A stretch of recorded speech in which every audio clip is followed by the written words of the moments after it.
Ladies and gentlemen, welcome to another Altars of Metal live podcast show. Tonight we have renowned guitarist Mr. James Murphy with us, who is known for his work in legendary bands like Death, Obituary, Testament, Agent Steel, Cancer, Disincarnate, Living Monstrosity, and God knows how many others. Hello, James. Welcome to the Altars of Metal YouTube podcast. How are you doing, sir? I'm doing great, Demetrius. Thanks for having me. Yeah, thank you for joining our show. It's great to have you with us.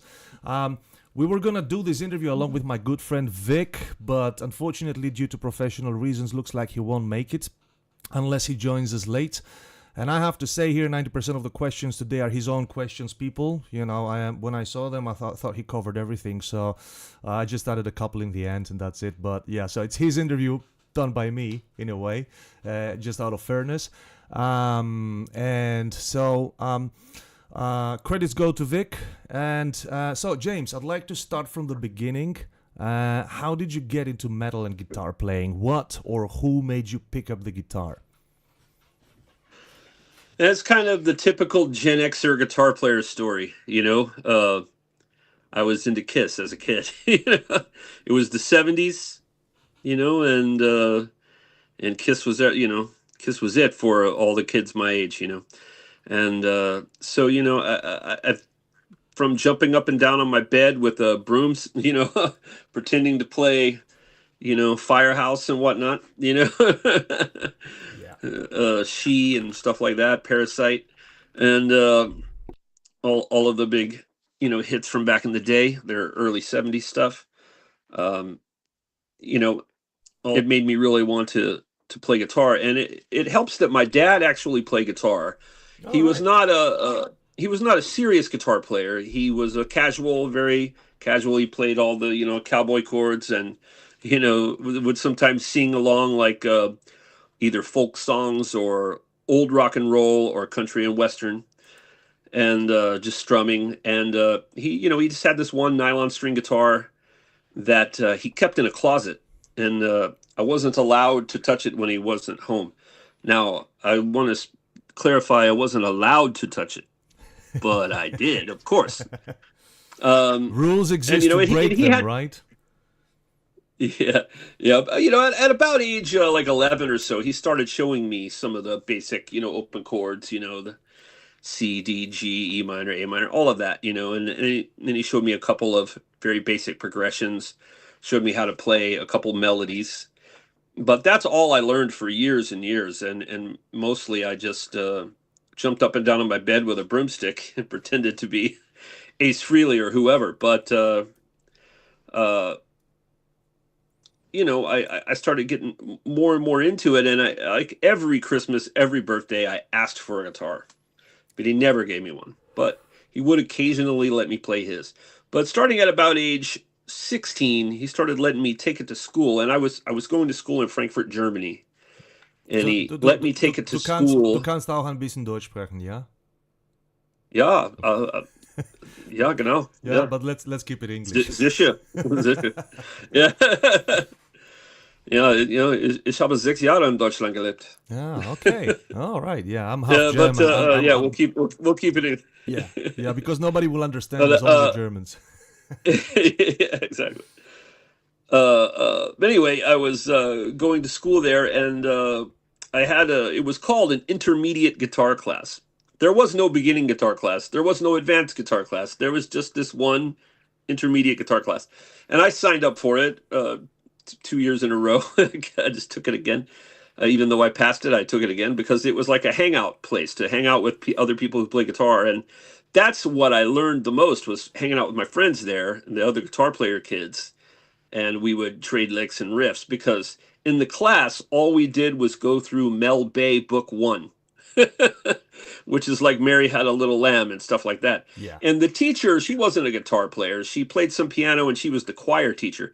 So she didn't really care either. She was just like, you know, just once a week, play one of these songs for me out of this book. They're dead easy, you know, and you'll pass. And the rest of the time is yours. And so we just sat back and played. And that's kind of how I really got started, you know, learning from friends who were better than me, and absorbing as much as I could that way. And of course, I continued to ask for a guitar of my own and I never did get one. But back then in Germany, because my father was in the army, he was in the U.S. Army, so that's why we were there. And back then there was a program called the Department of Defense Dependent Youth Employment Program. So I signed up for it, and what it is in the summer they'll take you if you're like 15, 16, 17 years old, they'll take you and put you to work.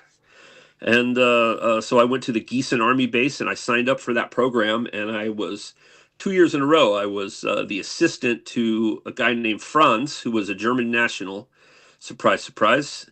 Who was the maintenance man at the non-commissioned officers club on the Gießen Army base. All right. And I saved my shekels from doing that, squirreled them away in my room. And until I had enough to buy, I thought probably a decent guitar and a few other things, maybe an amp, maybe some pedals or whatever. And I took a bus down to downtown Gießen and went to a little music shop there. And I bought my first playable, decent electric guitar and my very first distortion pedal, which was an Ibanez TS9. And and a little headphone amp type of thing made by Yamaha at the time. It was like probably what you'd think of as an analog modeling precursor to the digital modelers of today. But way back in the day, they had those. Like there was like the Yamaha one, and there was the Tom Schultz Rockman and all of that. So I bought that stuff, and that's how I got started, really. So what was your first guitar, and what was your dad's guitar? What guitars were they? Well, my dad's was an acoustic nylon string, like classical guitar. I don't even remember the make. Okay. My first one that I bought with my own money was a Aria Pro 2 XX Deluxe Flying V. It was black with a yellow lightning bolt through. It was funny. But I quickly moved on from Ace Frehley, and I was learning Tony Iommi riffs and Angus Young riffs and solos, and trying to learn Randy Rhoads, but not having the greatest luck with that. It was a little bit advanced for me, but I did learn a bunch of Angus Young solos and. Whoops. Okay, we have a small lag here. We will try to see what happens. The nice things of the internet. If this happens, we will call James back. All right. Okay, here you are. Sorry, lost you for a had second. a little technical issue there. Sorry about that. No worries. Keep going. So I just started learning, riffs and stuff like that, and I started getting into just pushing it as advanced as I could. Just learning Sabbath, started learning some Rush, which was very challenging for me, and just kept learning. It was just closing myself up in my room, and when I was able to close myself in my room, because at one point I did something to piss my dad off, and he took my door off its hinges and he made me carry it 4 flights down to the basement and put it in the storage room down there. And so then from that point on, I had no door to my bedroom, which was kind of a catastrophe. But I figured out when I would be able to practice, which is anytime he wasn't home or asleep. We have a similar story, because when I was like 13, 14, 15, I was also asking my dad, hey, I want to go and learn electric guitar and everything. He was like, only the punks learn this stuff, So I managed to go to learn a little bit of classic guitar, but I'm 43. I'm still jumping on my bed with my broomstick, so it's a little bit of a different story. But hey, man, no worries. Anyway, I made it. I knew that I had to make it happen. No one was going to buy me a guitar. He wasn't going to let me play his too often. Although once I started taking that guitar class, I have to say he did start letting me take that guitar to school, because I didn't have one at that point. So cool. Yeah. He let me take that guitar. James, we will be reading some questions from the audience as well, yeah? So very quickly, I'll be reading some hellos and everything. My good friend Thodoris, which is all Greek to you because it is. He's in English. In English, it's Theodore. He has also a metal show. He's from Rhethinon, a city here in Crete Island, and he says hello. And also Pavlos says hello, and a few people. I will read your comments, guys. It's just that my good friend, his nickname is Vitamin Death, and he's in every show over here all the time, and he's writing some really nice quality comments and funny ones as well. But he started off with a serious one. And he says, Mr. Murphy, you are loved by metal fans throughout the world, and your contribution to extreme music is as solid as George Corpse Grinder's neck from Cannibal Corpse. And this is the sad part. High compliment. This is the sad part. He says, as I'm sitting in a hospital room, my dad is sick. Unfortunately, yeah, I know the story. He says, I keep wondering, why do people create art, music, etc.? Is it a way to banish the darkness or even death away? Why do we dig deep within ourselves to bring out these glimpses that eventually become guitar riffs or paintings or whatever? What keeps you going, or what kept you through the adventures you had in the past with your health? I think it's a nice question. And I wish I had an answer already in the chamber for that would just land and hit home, but the reality is it's sort of ethereal, sort of ephemeral. It's hard to. This is one of those types of things where the answer is just hard to grasp, and as soon as you think you have it by the tail, it turns to vapor and slips out, and everyone has their own sort of reason for why they pursue, an artistic lifestyle, the lifestyle of trying to be creative within a particular art or whatever, and music or any other area of the arts. I couldn't even begin to guess at other people's reasons. For me, I don't know. It was almost like, I don't want to say anything corny like, oh, it was my calling. I was drawn to, this type of thing that everybody says, and I think to a certain degree it's true for everybody. But, for me, I just, I was really excited by music as a kid, and I got excited by the guitar. And I think with each success in terms, and by then, at that point, I mean, figuring out how to play, like the first solo I ever learned by another guitar, I think it was AC/DC, You Shook Me All Night Long, like when I figured that out, and it just motivates, it pushes you forward.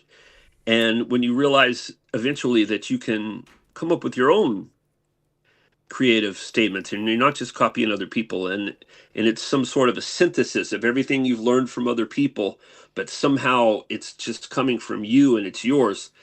Once you realize that, it's empowering and it's addicting, and so it becomes its own. It becomes its. It becomes its own end. It becomes its own motivation. You're just drawn to do it. I think that a lot of people have that feeling that they're drawn to music, and to be a musician. But as we all know, the majority of people quit. They give up. They set their instrument down and they get on with life. And I think a lot of it has to do with, of course, there's always the economic considerations. People are driven away from it by economic considerations. But if you set that aside, the other reason, because you don't have to have economic success to be a player and to enjoy doing it and to get fulfillment from it. It can just be a hobby that you do on the side, Exactly. Yeah. And I know that had I not been professionally successful ever and built a career, that I would have gone to some other field, but I would have owned guitars, and I would have made music, and I would have played just for myself, for my hobby, and for my own fulfillment.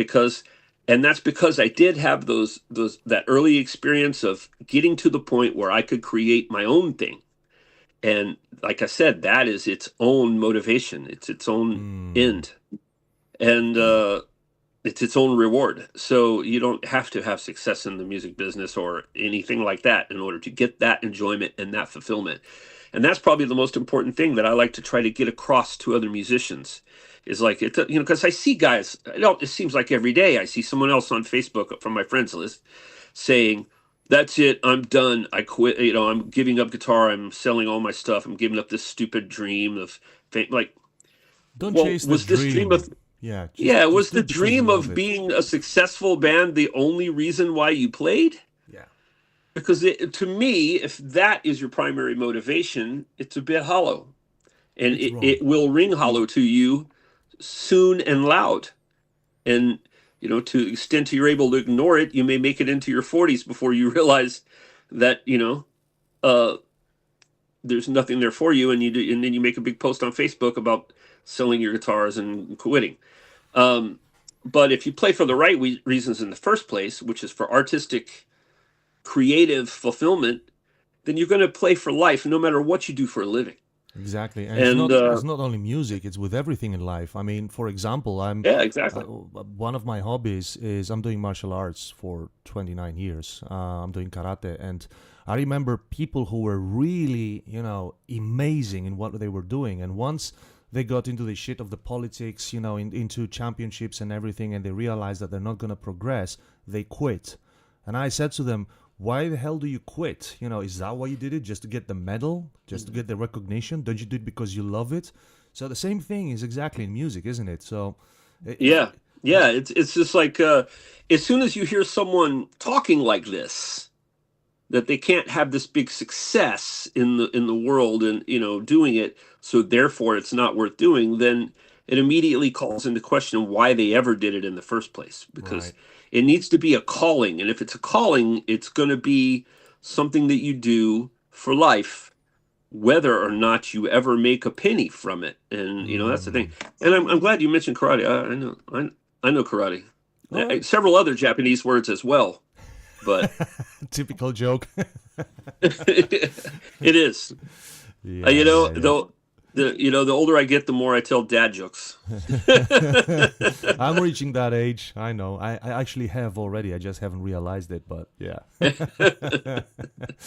Cool, man. But yeah, I hope I've answered the question. It's an elusive. That answer is elusive. It's a little bit different for everybody, but I think it has the same basic meaning for everybody, which is a need and desire to be creative. And like I said, as I alluded to, a lot of people follow it who don't really have that need or desire to be creative. They have a need or desire to be seen on stage and to have music out and to make money from. I have to think that even those people do have a love for music, but they've somehow idealized the success part of it Yeah. over the creative part of it. And I think that's just faulty thinking, faulty philosophy and life view. And they should probably, rethink and reconsider that. And even if you have that success, then you realize that, especially in metal, you will never get rich or drive a Ferrari or something like that. Yeah, Right? yeah.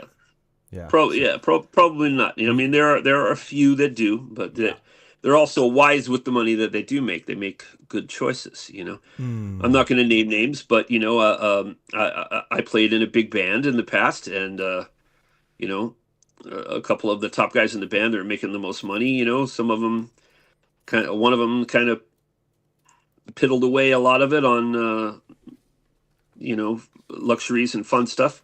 And the other guy, invested. Yeah. And now he's sitting very well in life. And, the other guy's still getting by because the band's still successful, but he hasn't built the level of wealth that the other guy has. So I've seen this firsthand, Yeah. Would you say You can. Would you say that it's also, playing music and everything, being creative, isn't it also some form of psychotherapy? Oh, absolutely. Yeah. Yeah, absolutely. If I'm having a crappy day, sometimes it affects me to the point where I don't even want to play. But if I just go and pick up the instrument anyway and start working on something, sure enough, eventually I'm going to make something that really draws me in and pulls all my focus. And so all of the negativity from the day just sheds away, Yeah, you know? exactly. And it, I was and having you just, yeah, go ahead, sorry. no, you just, you know, that becomes your focus and not whatever crap was bothering you at that moment. Yeah, I was having the same discussion with Efthimis Karadimas. He's the vocalist of Nightfall, the Greek band. I don't know if you ever heard of them. We had Yeah. yeah, cool guy, good friend from the old days, and we were saying exactly this thing that it's a psychotherapy, and just like Altars of Metal, my show. Originally, it was a fanzine that I started when I was 16, back in '97, and I had it up to 2004 as a fanzine, interviewing bands at the time. And I managed to, hit some names that were my childhood heroes. It was Chuck Schuldiner we had an interview with. It was Obituary. It was just a few big names in the death metal genre and everything. So, but I quit Cool. it in 2004. And it was my friend Vic who wrote the questions today, and he's not with us at the moment due to professional reasons, who actually convinced me last year around the summer to start it over again. And I thought, let's do it differently. Let's do it like a live podcast or something, because it's more direct, and people can get the opportunity to talk with Yeah. you, ask you a question or something live, and get it answered on the spot, which is nice. And that Sure. is, It also helps to hear tone of voice and facial yeah, expression, rather than just reading text. exactly. It And that's it my gives you more psychotherapy. context. That's my psychotherapy. I mean, I had a long day today. I had to work until 6 p.m. and then 9 p.m. my time over here. I get James Murphy, and we discuss like two good buddies, and we just talk through it, and we're just trying to have a nice atmosphere, and it's nice. I'm having my beer here, rolling a cigarette, and what better thing? I could go out and have a drink, but I think this is better. So, yeah. Anyways, so going on with the questions, Agent Steel. I believe your first appearance in the scene is the Agent Steel video, Mud Locusts Rising. Is Yeah. that true? Yeah. Okay. How did you get that gig? And of course, what are your recollections of working with John Cyriis? Also, you wrote one song for the Agent Steel, the latest John Cyriis version. Please describe how that happened. Is John Cyriis really as, let's say, eccentric as the legend goes? The simple answer is yes. Um, the more in the past, I've when I've been asked this particular question, I've just kind of just let my thoughts out without thinking or editing myself at all, and because there's a lot to tell there, and a lot of it is ugly. And but I've started to try to make myself focus on the positive parts of it, because as much as I can run my mouth off about this and have some unflattering things to say, the bottom line is that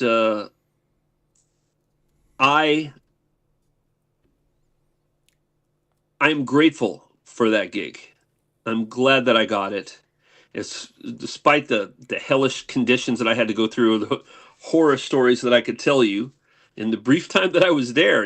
Just enough things happened that would curdle your milk, as they say. But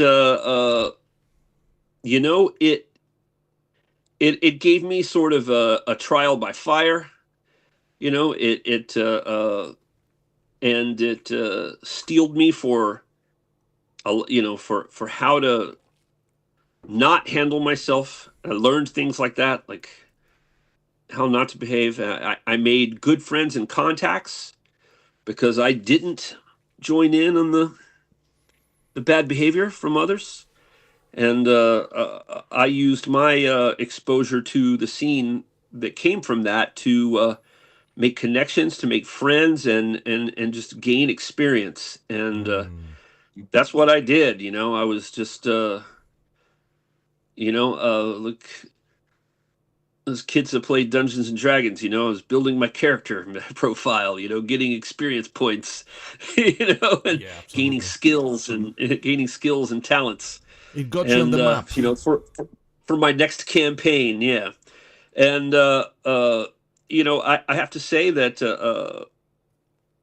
I'm grateful. I am grateful for that gig. At the end of the day, I have John Cyriis to thank for me getting the gig in Death, because it's a direct line how I Yeah. got the Yeah. Death gig from Agent Steel, Hmm. because I never would have had the conversation with Chuck at near the beginning of right before a Death show in 1988, because I did that Agent Steel tour in 1987, and I ran into Chuck outside of a Death concert they were supporting Leprosy in 1988 in Florida, a little club called the Sunset Club. And I happened to be wearing a tour shirt from that tour, from the Agent Steel tour I did. And it turns out that Chuck was a fan of Agent Steel, and he had never really seen any Agent Steel shirts around in Florida, before. So as I'm arriving at the gig and I'm about to walk in the door to sort of try to, get myself a good position in front of the stage to see everything, right before I get to the door, I hear that trademark voice, his speaking voice. Everyone knows that. It's kind of Yeah. that, uh, beach bro type of voice. That's how I call it. Kind of like California almost. It's not really, it doesn't sound much like Florida really, but it's like, cool shirt, dude. And it opened up. I turned and looked, and it was Chuck. And so we had a conversation about it. He wanted to know where I got the shirt, and when I explained to him that I was the guitar player who got the gig in Florida, and I went and did the tour, and then I stayed in Florida when they went back to California. Hmm. Um, he was impressed by that. He said, "Dude, man, I heard about you, man. I heard about I had heard about how you got that gig, and I heard you were really good." And I was like, "Oh, okay, wow, okay, cool." And yeah, so it just opened up a dialogue with me and Chuck. And so at some point, either before or after the show, I was talking to them, and I ended up giving my number to Chuck and Terry. And I think I had a couple different ideas about it, why I did it, but it's networking. That's how Yeah. you used to network. Hmm. And if he seemed to have an idea that he knew was a capable guitar player, I was like, well, guys in signed bands are good people to give your number to, because they know other bands that might need musicians, Exactly. Yeah. uh, and other bands like on their label or that they've toured with or whatever, And so I gave them my number, and it was, that was only a year and a half after I got back from Germany, and then probably less than a year later, almost a year, Chuck called me. Hmm. Cool. All right. And I And remember, so I remember that typical voice, as you say, because I was in this room actually. I was 17, and I had arranged an interview with him through Nuclear Blast. It was in '98, and phone rings. I was 17-year-old me picks up the phone, to speak with his hero, his childhood hero, and everything. And you hear from the other side of the line, "Yeah, this is Jack Schuldiner from Death calling," and I was like, "Wow."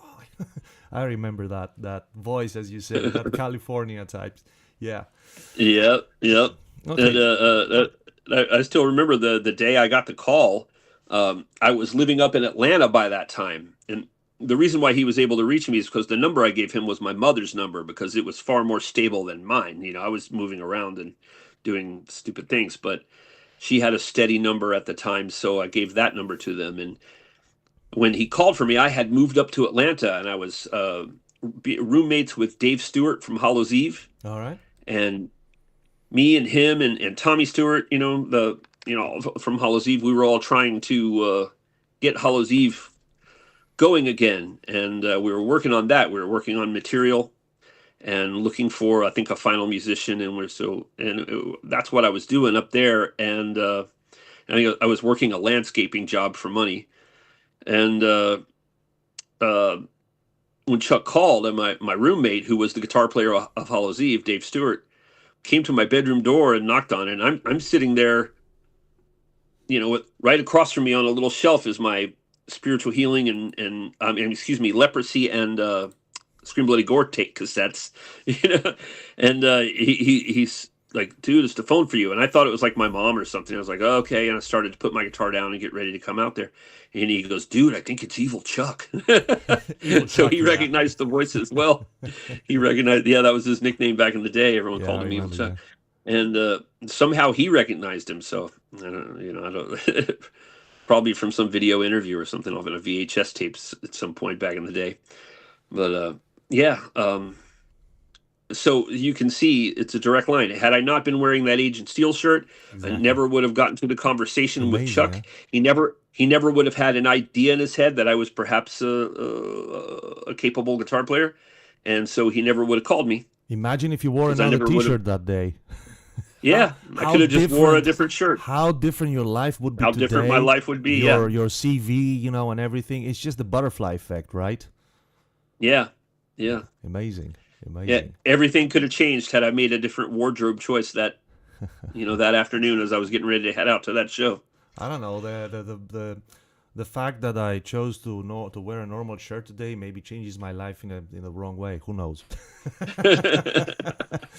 All right. So I'm sporting my Crypt Crawler shirt, which is I recently did a solo on their new album. All right. Okay. You want to talk to us about that? Well, it's something I do. Session guitar is something I do. I'm doing it right now. That's you called me. I was in the middle of tracking a solo. So I got my little my pedal board and everything right here. Oh, this is the worst. I can't believe this is doing that to me. All right, it's not gonna let me flip my thing around. There you go. All right. I got all my gear there and that I play guitar with, and sorry. So I'm recording, and I think it's Valore. That's the name of the band that I'm doing right now. Mm-hmm. From Colombia. All right. And let me see. In fact, let me make sure I pronounce it correctly because I don't want to be that guy. Who just can't get things right. Oh, good grief. Well, unbelievable. Man. Take your time. Valore. Yeah, How? Valore. And they're from Valore, Valore. Okay. And that's what I'm working on at the moment. Okay, cool. There we go. Right. And I just finished one for Correa, Correa, which I'm not even sure where they're from. Mm-hmm. But so you're always open to suggestions if a band approaches you and everything. If you listen to the stuff and if you like it, you can. Yeah. Well, it's part of what I do for a living. I'm also do production, mixing, mastering, all of that. But and I've been doing that for almost 30 years this year. Cool. This year will be 30 years. I started in 95. So I do that still, but lately I've been doing a lot of session work, and I'm really enjoying that because when you're doing the other stuff, you're not necessarily playing very much, and now I'm playing more than I have in years, and it's really paying off. It's showing up in my playing, and it's just making me happy. So pretty much since COVID, when I kind of had to shut down for a little while, at least in terms of doing sessions live with people, it caused work to really slow down. But then people started asking me to more often than usual to play on things, and so I started doing that, and it's become sort of a focus for now.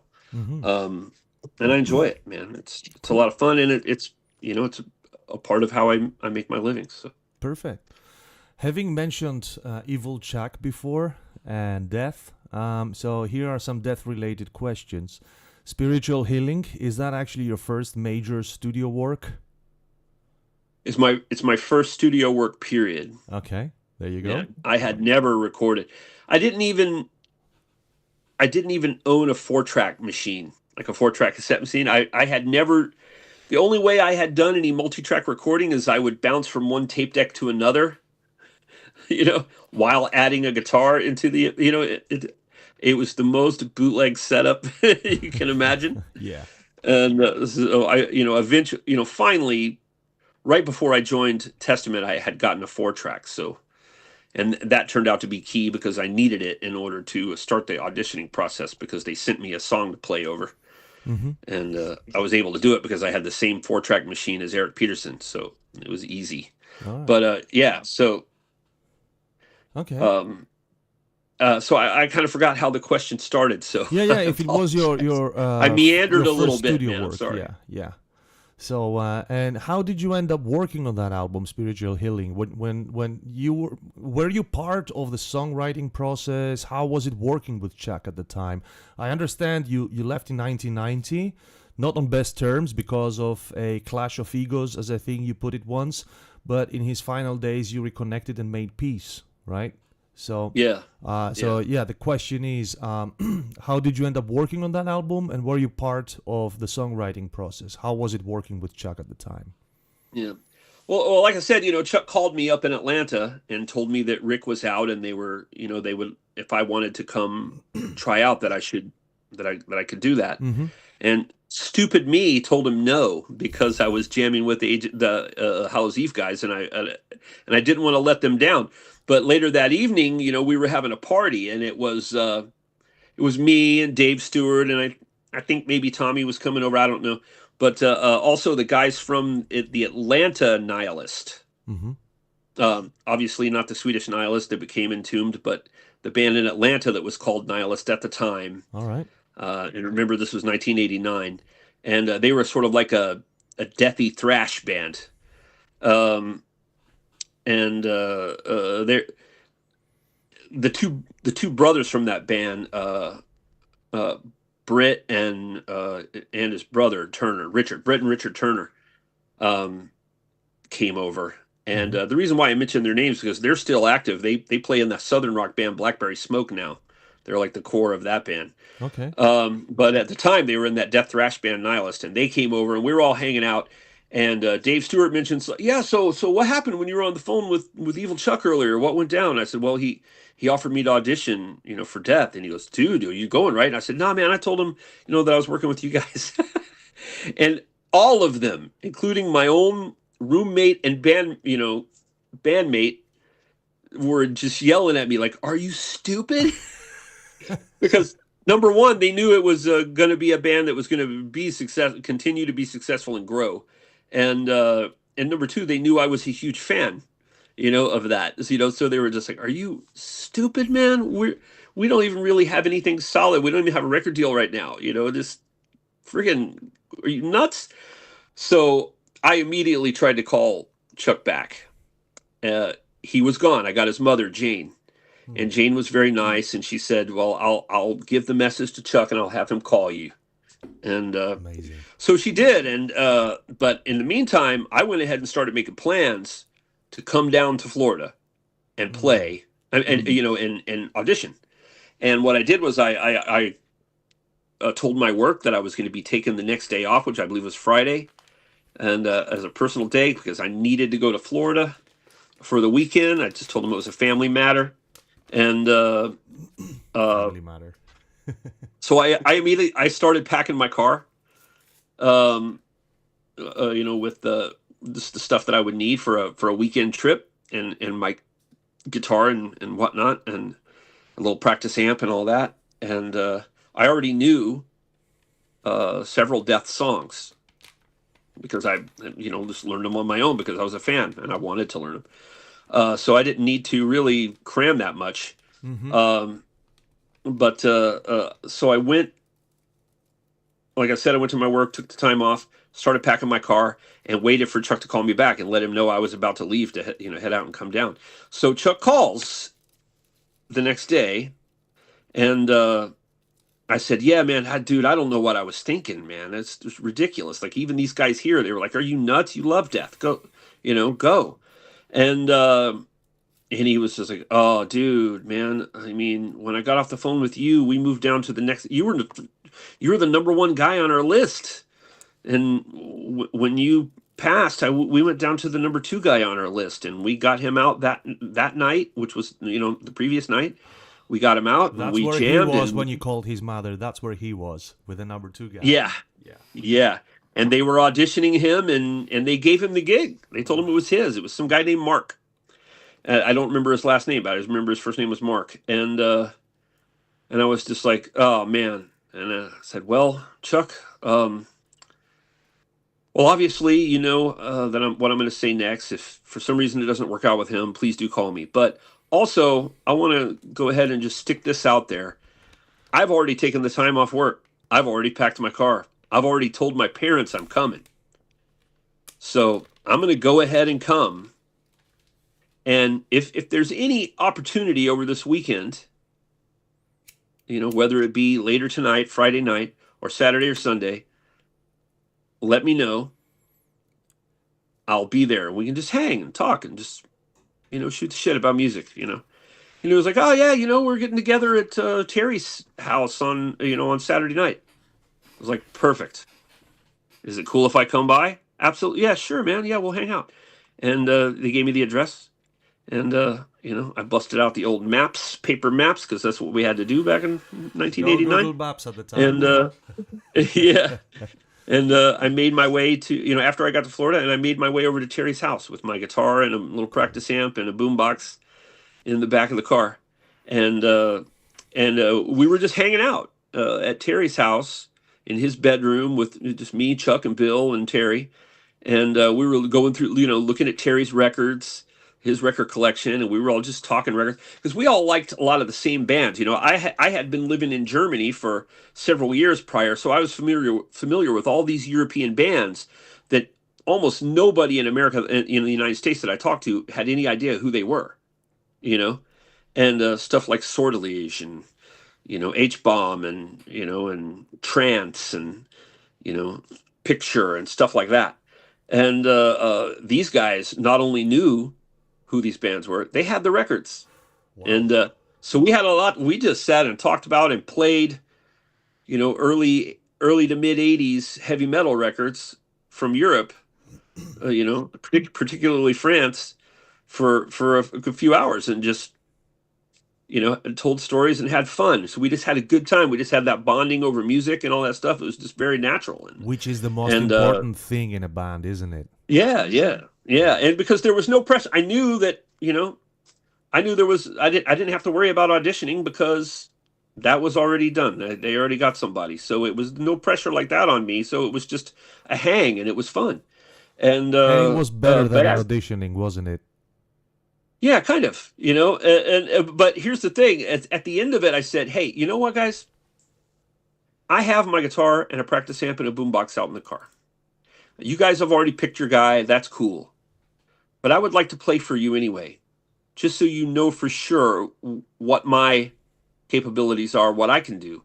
That way, you'll be more equipped to feel confident about recommending me to any bands that are looking for a guitar player that you know of, or should something happen with your guy, And they said, I kind of thought they might turn it down, but they were open to it. Chuck was like, "Oh, okay, sure, let's jam." So I went and grabbed the practice amp, the boombox, my Death cassettes, and so I played a selection of songs from Leprosy and Scream Bloody Gore, and I played along with them.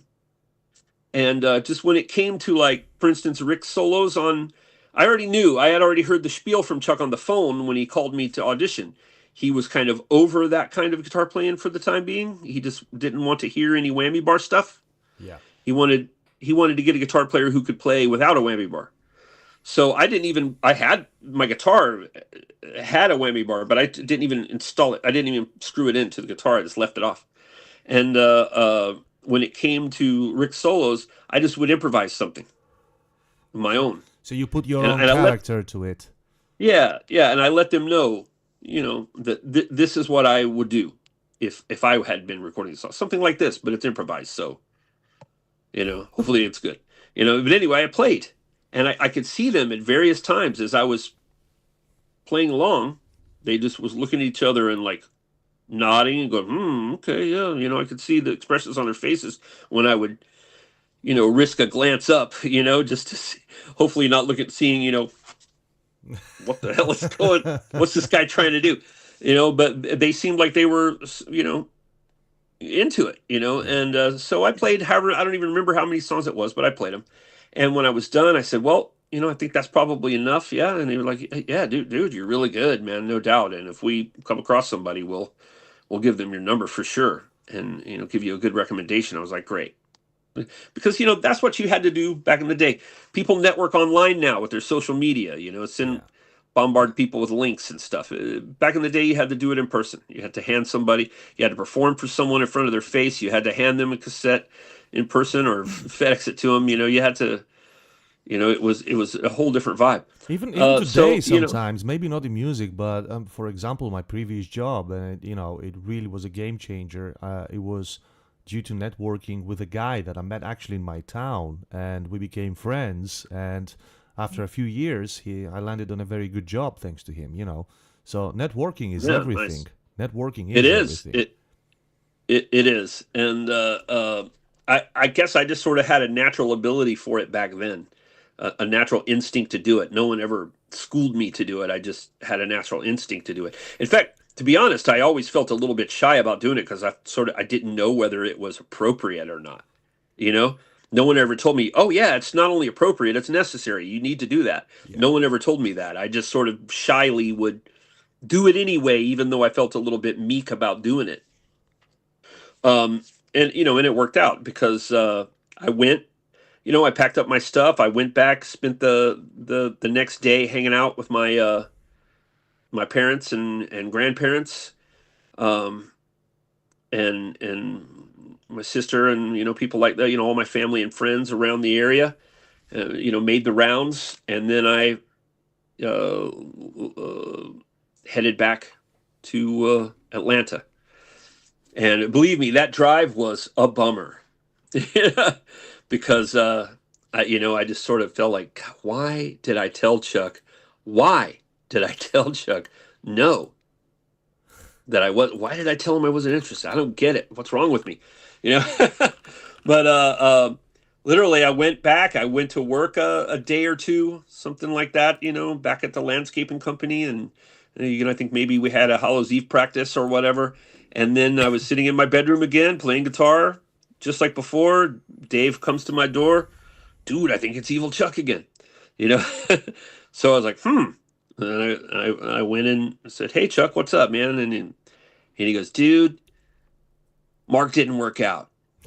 You've already auditioned, so you got the gig if you want it. You don't even need to audition again. You already did it." Cool. And I was just like, Fuck yeah. yes. I was like, dude, not because I was making any assumptions, but just because I was lazy and I felt bummed out about the whole thing.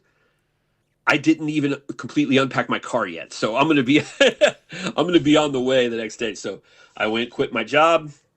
Um, said sayonara to Dave Stewart and the Hallows Eve guys and all my friends there, and hit the road.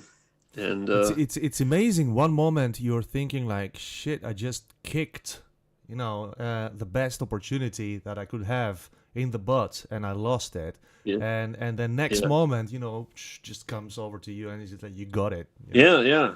And if I had had a defeatist attitude when that happened, that I never would have gone. I never would have made that drive. I never would have stuck my head out there, say, "Hey, Yeah. do you want to meet up anyway, just to hang out?" Because who the hell was I? You know what I mean? Hmm. And but I did it, and they were open, and so and it worked out. Thank goodness. But um, so basically, I came down, and the next thing you know, I was at the rehearsal space in Altamont Springs, and the very first day they showed me. It's like, look, well, we have 4 songs for the album completely written, and that's what we'll do today is we'll teach you those songs and practice those songs with you. And Mm-hmm. so that's what we did. I learned those songs, and we played them. And starting the next day, they were like, "Okay, well, we got at least 4 more songs to write." So yeah, let's get going. I got some idea. Chuck's like, I got some ideas to kick one off. And he started playing like an intro and a verse and stuff like that. And it came time for like a chorus or something. And he goes, I don't have an idea for here. You got an idea for here? And I just, you hear those things like motivational speakers will tell you stuff like, always say yes to everything. It's sort of like a success strategy to say yes. Well, I had never heard any of that stuff at that point, but I just instinctually said, yes. Yeah, I got something. I didn't have anything, but I knew the song up to that point, and I had a feeling about what to do. And improvise, just improvise on the spot, right? Yeah. So just before you start, let me say to our listeners that we tried before if we can hear the guitar. Be aware, everyone, that because the microphone usually just blacks it out, we can hear it, but it's gonna be low. So I'm gonna shut up and let you do your thing. So I just stuck my hand up my ass and pulled out this riff, and it was just what I was feeling, and it was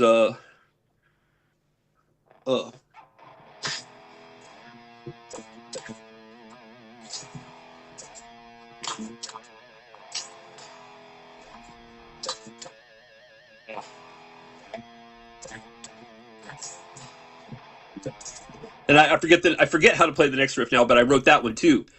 And so that obviously that was the low life chorus. And it just went like that, as they would present a song. For 3 songs it went like that,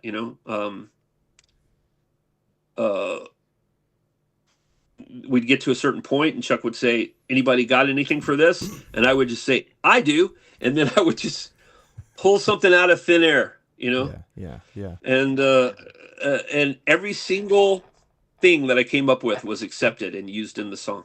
Cool, man. And that is actually ironic because it reminds me the story with Andy LaRocque flying all the way to the States when they were about to record Individual Thought Patterns.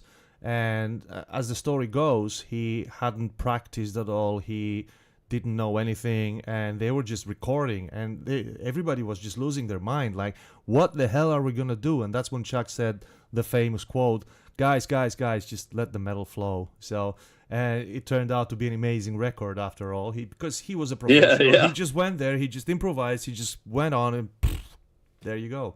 I mean, that's a similar-ish story to what I did on Cause of Death, because I came off the road with Death and immediately into the studio with Obituary, and it just had to start recording my leads right away, and I had never heard the songs before or anything, and I just had to make them up and record them on the spot, and so that's what I did.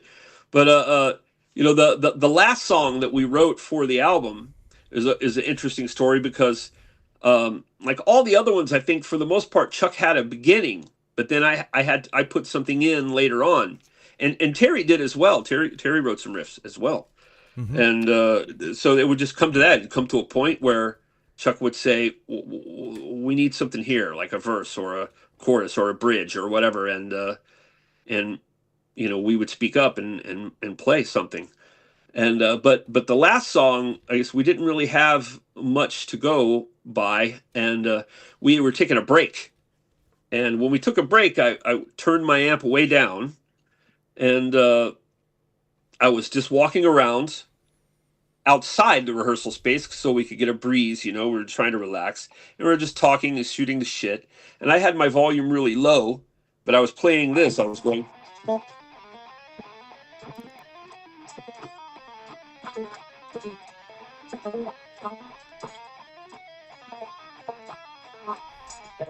I was doing that, and it was just a finger exercise. That's all it was.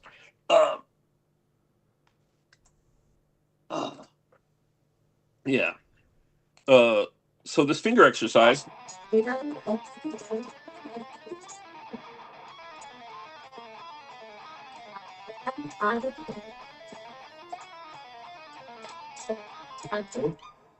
Just keeping my fingers warm, and At some point, as I was playing it, Chuck stops and kind of cocks his head and goes, "Hey, James, what is that you're playing?"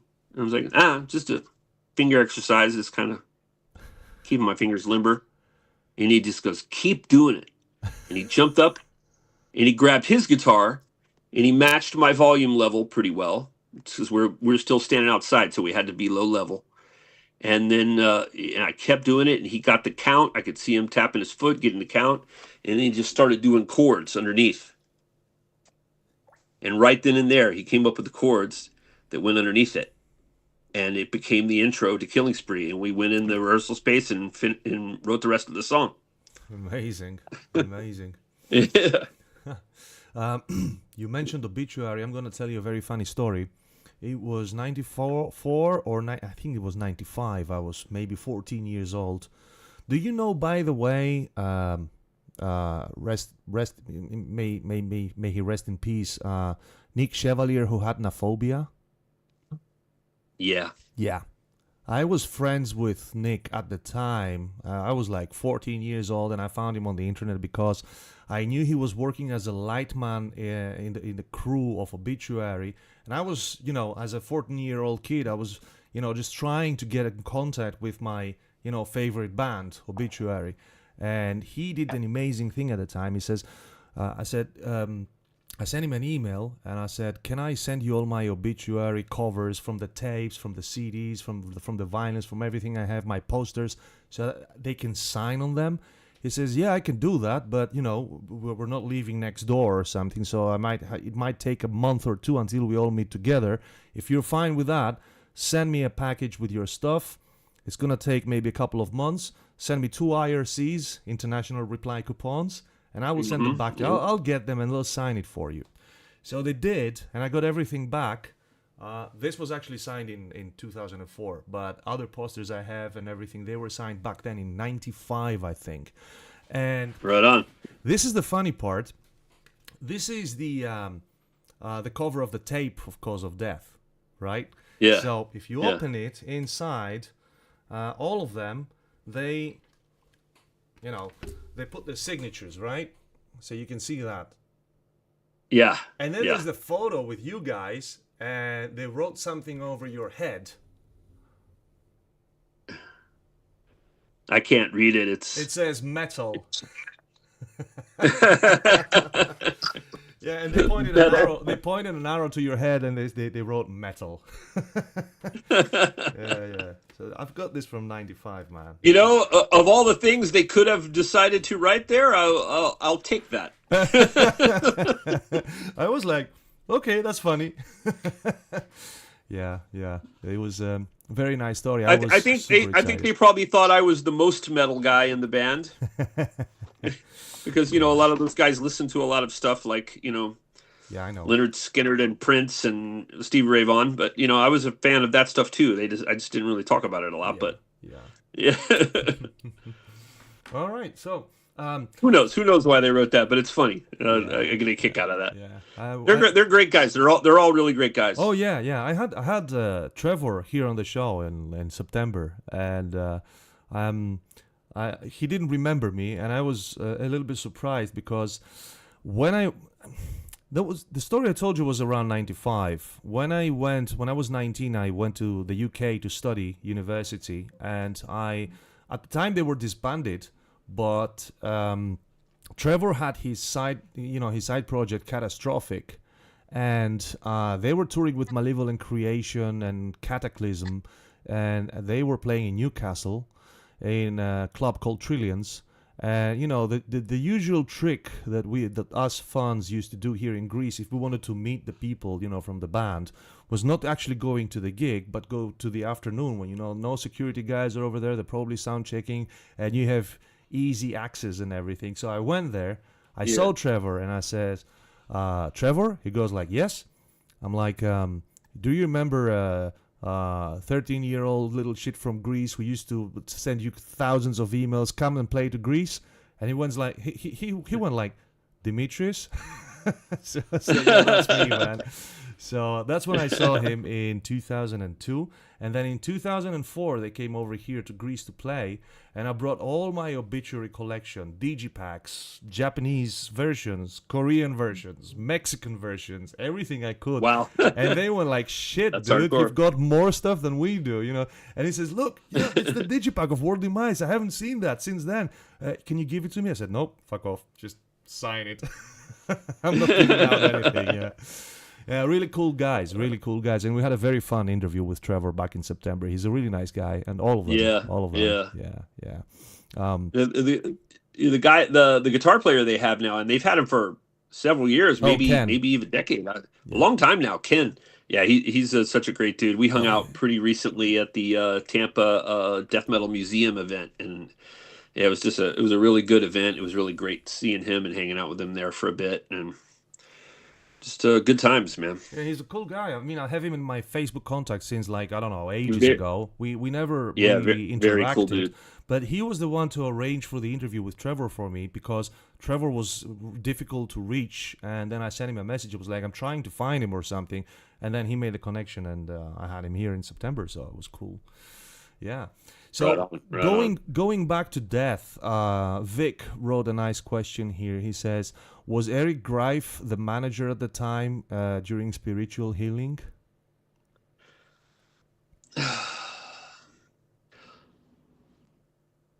He was at first, and then he wasn't before the time that I left, and then he was again for a minute. I don't. It's been so on. It was so on and off with him and Chuck. Yeah. I can tell you this. Chuck loved him at first. Absolutely loved him, and this guy did the typical manager thing where he sucked up to the big guy, and everyone else was sort of treated like a second-class citizen. Yeah. And me, because I was the very newest guy, I was like third-class citizen.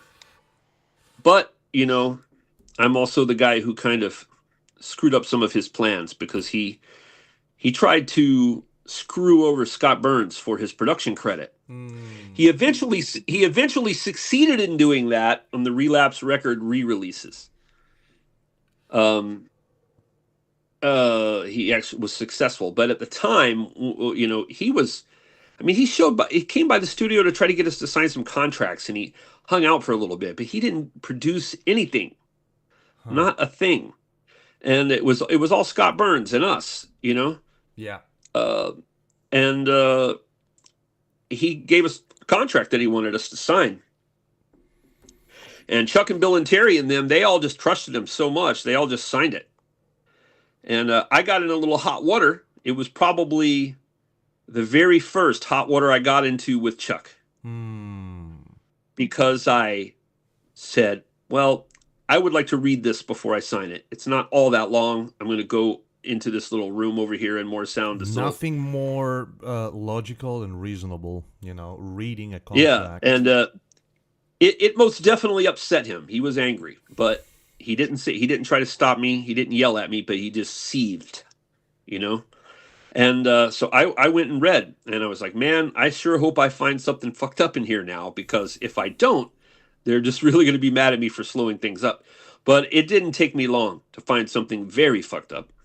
And so I went and called Chuck in and said, hey, Chuck, I just want you to see something, man. I'm not trying to cause a problem. I just want to see what you think about this. And he came over, and he was, very hesitant, and he was very guarded, but he came over, and I could tell he was still angry, but he looked at what I was going to show him. I think he wanted to be able to look at it and tell me how stupid I was for being worried about that, and to get in line or get the hell out, something like that, That's the vibe that I was picking up, But he read it, and he instantly was not happy, and they went and took the contracts they had already signed and tore them up. Because it said in there that the album credits would read, produced by Eric Griffey Guy Greif for Griffey Guy Productions. And Scott Burns was credited only as the engineer. And that's the way it was going to be in the contract, and that's the way the album would have come out. And that is the way the album eventually... Stealing credit from others. Yeah. Eventually, that is the way the album came out on the... I believe, I believe that's the way it came out almost exactly on the Relapse Records reissues. Because by that time, Chuck was already passed. He couldn't speak up. And he just sort of snuck that underneath, things. It may have said, on that version, it may have said something like co-produced by Scott Burns or something. I don't know. But still, it was wrong. Yeah. He didn't produce anything absolutely. on there. Huh. Except headaches, problems. And it's shitty to speak ill of the dead, I know, but I know. I got to speak my truth about what happened at the time. Truth is truth. Yeah, and that was it was indeed the start of my problems with death, because I got emboldened to speak my mind by that experience. Like, oh, I can speak my mind, and as long as what I'm saying turns out to be true, it'll be okay. Of course. And that turned out to be true, and it caused the first rift that happened with Eric while I was in the band, and it went downhill from there. Then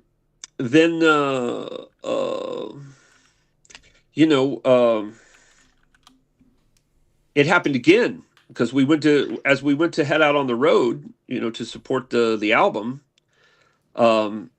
Chuck was gonna bring a friend of his named Andy. Great guy, super nice guy, and perhaps these days a really good sound man. I don't know what he does these days. I have spoken to him several years ago. I spoke to him one time, and we talked about this. But back in the day, I mean, he really didn't know his ass from his elbow when it came to running live sound, and I could tell. As little as I knew about it, just having played it, done the tour with Agent Steel and having done a few shows with Death, ahead of the tour. As little as I knew about it, I picked up right away that, unfortunately, Andy did not know how to run sound. He was winging it, and it was not good. And I tried to, and I figured this out by talking with Andy and asking him some questions. The little bit that I knew something about, he didn't seem to know at all. And so it set off an alarm bell with me. And so I went, and I was very keen that we have good sound. I know I was very honed in on the importance of having a good front of house sound engineer. And I went and spoke to Chuck, and I said, Chuck, Andy's a nice guy. I like him, but man, he doesn't know anything about sound. We're going to have terrible sound. And Chuck got super mad at me for that. Super mad. He was not pleased at all. So then the tour started. We were touring with Devastation. Devastation came out. I was out watching Devastation set. They sounded phenomenal. They had their own sound man with them, a guy named Walt Thrashler. Walt did fantastic sound for Devastation. We went on, and I could tell from the stage, just by walking out in front of the wedge monitors and just listening to it bouncing back to me, I could tell that it was awful. And I could tell by people's faces that it was awful. And then we spoke to people after the shows. How was it? Well, I mean, you guys played great. So it was a great show. Really enjoyed it. But man, the sound sucked. Man, Devastation sounded way better. And we got that numerous times. And I know those guys were hearing it too. I kept my mouth shut. I didn't say anything because I knew they were hearing it. You said it once. And yep, we did okay. So I guess they figured, well, maybe he's just first night jitters, first night, working the kinks out. It's going to be better second night. Second night, exact same thing. Then as the show approached on the third night, Chuck came up to me and said, "Hey, James, come over here." And I followed him. I was like, "Dude, what's up?" And he looked around, made sure no one was around. And he's like, "Dude, we're sending Andy home tonight. We hired Walt Thrashler to do our sound too." So there's one that he got super mad at me, but I escaped the consequences because I ended up being right. Because you were right. Yeah. Yeah. Of course, I wasn't always right. I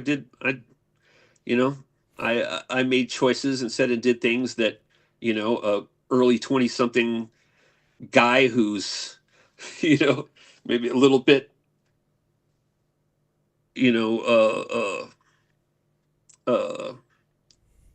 trying to think of the word for it. So, a bit headstrong, you know, is apt to make, you know, and those ended up rubbing Chuck wrong, and I didn't, you know, and those there was no recovery from, you know. Eventually, enough of that stacked up, and as that stacked up on me, my behavior got worse because I was unhappy with being treated that way, and so it became a snowball effect, you know. Yeah. Until the point that I knew I was not going to last in the band. I knew it, you know.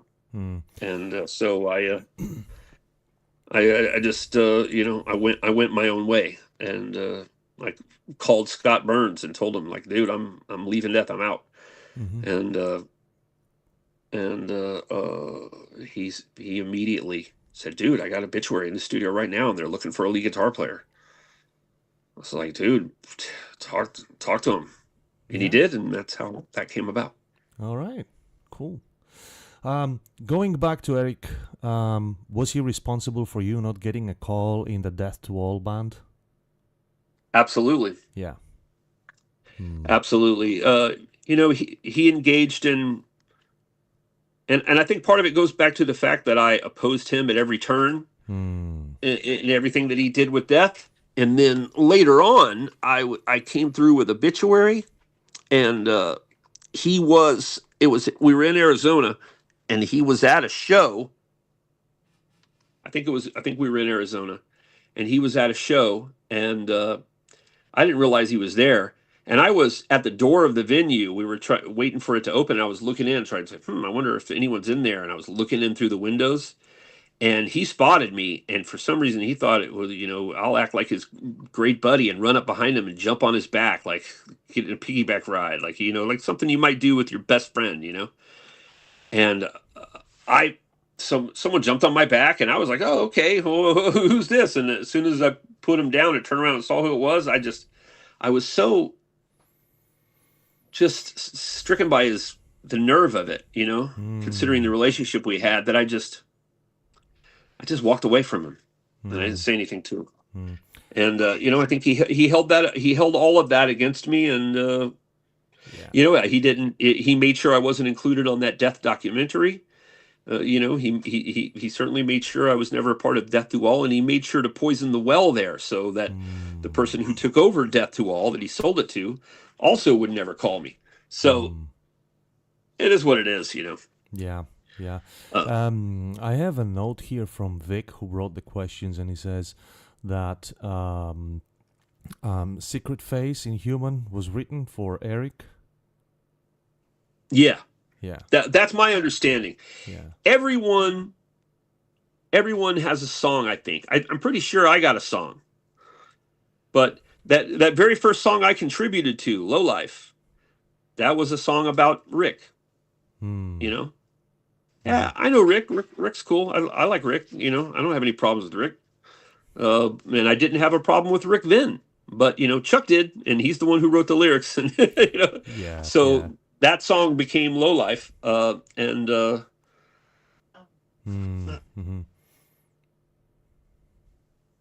right. Yeah, that song became Low Life. I'm having a little technical issue here, if you don't mind. All right. Hold on. Right. I also wanted to have a break, so all right, guys, we're gonna be back in 3-4 minutes. Stay with us. We're just gonna have a little break, and we'll be right back. Thank you.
Okay, everybody, we're back. Thank you for waiting for us. I can see nobody left. That's very nice. Okay, so we were talking. What was the question? Where were we? Yeah, we were Sorry about somewhere, that. but we were talking about a lot of things, and I really enjoy it, man. You know, because you're talkative with a good with a good way. I'm saying this. It's very nice because you're giving us a lot of great insights. We were talking about Eric and Secret Yeah. Face and all of this stuff. And Well, I actually, something that my wife mentioned when she came in here. She said, "No, Secret Face was the song about me." was it? Yeah, Trapped in a Corner is the song about Eric. All Like I right. said, everybody has a song. Everybody has Wow. a song. Paul Masvidal has a song. I know. The Philosopher, yeah. Yeah. Rick's song is Lowlife. So we all got kind of a nasty dig song, but that's his. Hey, whatever it takes to bring out the creativity, I suppose. Yeah, true.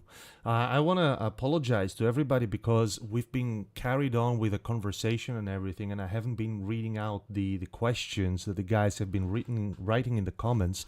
So let me just very quickly browse through them. Guys, I will not be able to read everything because you're asking a lot of stuff. I hope you forgive me if I become a little bit picky. So very quickly, okay, just going back. You have a lot of fans over here who are saying the best words about you. Spiridon Anavranakis, that's all Greek to you again, as I said. He says, only the fact that he played in Spiritual Healing and The Gathering, it's enough for him to be a myth. So this is one compliment from Spiros. My friend Yorgos Thank you, Spiros. yeah, and my friend Yorgos Theodoris is asking you if you liked technically and synthetically the guitarists of black metal. Yes, yeah, I'm a black metal fan. I started getting into it in the early '90s. All right, okay. Yeah. And Shape and Mix Studio is asking, he says, does he play other musical instruments, or what instrument would he like to play? Well, I would like to be much, much better at drums. I would really love to develop better skill as a drummer. And I would like to be able to play keyboards, which I can barely play at all. I mean, I can figure out any chord just because I understand enough about music theory, and the piano is the piano keyboard is very logical the way it's laid out. There's only one place to play something, in any given octave, whereas in guitar, you got the same thing in multiple spots, So, yeah. Okay, and before, when you were talking about your door, my friend Vitamin Death, he said, taking the door off, classic old school dad moves. Yeah. Yeah, that was my dad. He actually did it to me at 2 different homes that we lived in. Yeah. Jax Malam, he says, James Murphy is a god amongst insects. Hello from Drama City. Yeah. Right on, man. How's it going? Verdegrease says, hello James, great to see you back. And further down he wrote, I suppose you're hold on. He says, I suppose you're mostly known for having joined someone else's band. I personally enjoy both of your solo records most. Wouldn't mind another one. Yeah, I want to do another record soon. I don't know whether it's going to be a completely new project, or whether I'm going to opt for a third solo album, or whether I'm going to opt for a second Disincarnate album. Right now, I'm talking quite a bit with Jason Carmen, who was the second guitar player in Disincarnate all those years ago, and me and him are discussing playing. He still has the Flying V that we used for all the rhythm tracks on Dreams of the Carrion Kind. I bought it for us to record the album with, and the rhythm tracks, and we did that. And then afterwards, I sold it to him for him to use live. Mm-hmm. And he still has that guitar, that exact guitar. So I think it would be a cool thing to use that exact guitar, and he's never upgraded it, so it still has the same pickups, everything. So we'll be able to I think that would be a cool thing, to be able to play the same guitar for the rhythm tracks again, for the second record. Okay. Jack Smalam said, I skipped my kickboxing session just to be here, and I rarely skip my sessions. Yeah. And, Well, I appreciate that, man. And Ignatius, my friend, I will, what you're asking, I will ask it later. It's in my questions, and I will add a few more details. So I'll keep your question over there if you don't mind. And, okay. And Anthony Suski says, greetings from Pennsylvania. Hello back from Greece also. And, where are you located, James? I forgot.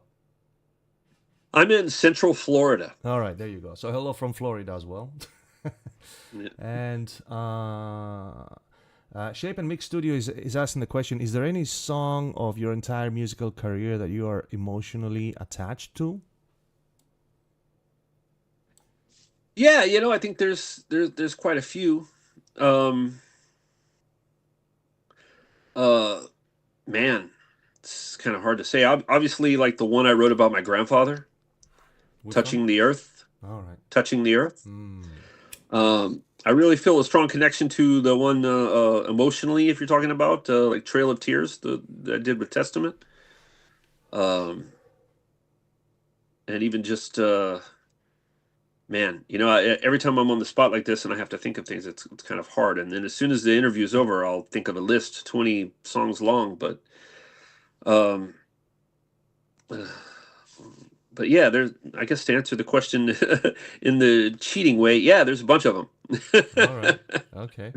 And my friend Vitamin Death, he says, Mr. Murphy, what's your opinion on all these reunions, rebrandings that take place lately? Pantera without Amott Brothers. Not Amott Brother. Yeah, no, he means, yeah. Abbott, yeah. Yeah. And Nevermore without Warrel Dane, Crimson Glory without Midnight, and many more. And actually, Nevermore was in my next set of questions later on. I was going to ask you about it, but yeah. What's your general opinion on these reunions? And I think I think as long as the end result is good, that's what really matters. As long as it pays good homage to the person that has the people that are gone. They're past. They're no longer with us. And to tell the other people that they should not be allowed to make any more music under that name is a little bit presumptuous. I mean, I can understand Motorhead without Lemmy is not possible, right? Yeah, no. Yeah. But that's but very you would, specific. Yeah. but that doesn't mean that a star-studded group paying tribute to it with some of the old members that are still some people that are still living. There's not that many with Motorhead, unfortunately, I think. Yeah. But they can make it happen. I mean, they did it with Thin Lizzy, and I would have killed to see that, but then John Sykes passed, which kind of put the kibosh on that, because that's who I really, really, really wanted to see. And now that he's gone, I don't know who they could get that would compel me to come see a Thin Lizzy revival show. But I think that they have every right to do it, and I think as long as the result is good, then I'm sorry if it hurts some people's sensibilities, but you have to think that if you had a company with a friend, and the company was you had a company installing rain gutters on homes, and you made a good living, you and your friend, you had this company together, and then your friend passed away, and you want to keep the company going because it's your living, it's your life, and it's your work that you love, and it's how you fed your family and I'm not fulfilled yourself for years. Yeah, I'm not correcting you, but I think that company is the wrong word, because at the end of the day, it's not about making money always. Well, this is an analogy. Yeah, exactly. And it is not a direct one-to-one comparison. Obviously, I'm not saying that bands are only companies, because that's obviously not true. Bands are companies. They Some, are. yeah, They're, actually they are, yeah. well, yeah. I mean, they have to be. You have to run it like a business, or you won't be able to do it at all. Mm, You won't be able to stay on the road. You won't be able to, to pay, to pay the people you have to pay, your merchandisers, your everything. You know what I mean? It has to be run like a business so that everything goes smooth, so that you can get out there for that hour or two every night and just let mm, loose and play music, and bring your art to people. The rest of it has to be run like a business. And so it's just, this is an analogy. It's very figurative and not literal at all. So don't take it too literally. But in the hypothetical scenario that I used as an analogy, um, if you're the remaining guy and this is how you have fulfillment in your life, it's how you pay your bills and raise your family and feed your mm. kids, and how you have meaning and purpose in your life. Should you stop it just because one of the guys, your partner passed away? No, you see if you can move on. And it's up to the customer base to decide after the fact whether the work is up to the same quality Exactly. or similar enough quality that they're happy with it. You know what I mean? And it's not necessarily for everybody. The bottom line is that the as for instance, Pantera, you mentioned, if they go on to do like any new music with Zach, Yeah. uh, it's really going to be up to each person. Some people will just be happy to carry on listening to Pantera and add it to their collection. I would go to the Some gig. people Some people would be like, "No way! I'm not gonna buy that album. I'm not gonna buy that CD. I'm not Fair gonna enough. even listen to it on Spotify or whatever." It's a free Some world. people will be like that, and the reality is that they will win some new fans that aren't even familiar with the old stuff Yeah. Yeah. And then, because they like Zach. They come to it because of Zach, and they're like, "Oh, I like Zach. Let's see what he's doing over here." Oh, I never really paid much attention to Pantera, but I like this new album, and there'll be new fans. So there's going to be a mix of everybody, and I don't see why anyone should tell them they shouldn't be allowed yeah. to do And it. end of the It's day, if they release a bad album, it's not the end of the world. Just don't listen to it. It doesn't erase the exactly, previous job, the previous exactly. work. Yeah. Yeah, it's just like a post you don't like on social media. Just You scroll can on, you can man. keep on breathing and you can keep you live Yeah. your life without Scroll any on. trouble. Yeah, yeah, yeah, Yeah. yeah. Yeah.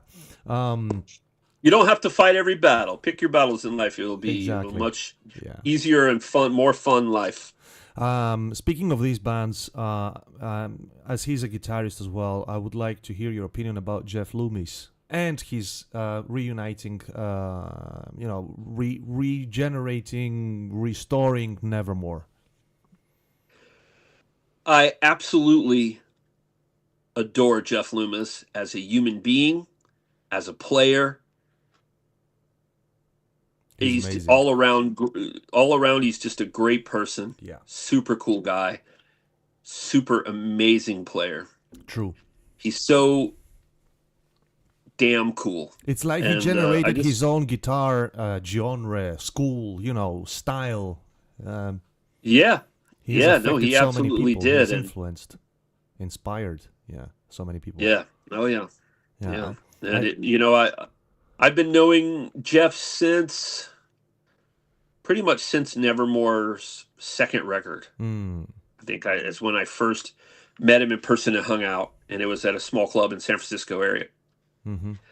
And just went and met up with those guys, and because I had the record and I liked it, so I came and just met with them, and we just had a great time. It hit it off, and I've been friends with Jeff ever since. We haven't been in super close contact lately, but occasionally we reach out to each other, and probably me more often than him lately. I have more free time than him. I should imagine. He's a busy man these days, and Oh, and absolutely. Yeah, more power especially to now. him. More Yeah, power to him. yeah, Love yeah. that guy, and I think that he has every right to carry on Nevermore. Him and Van, it's their baby now, and Mm, and it will sink or swim on its own merits. exactly.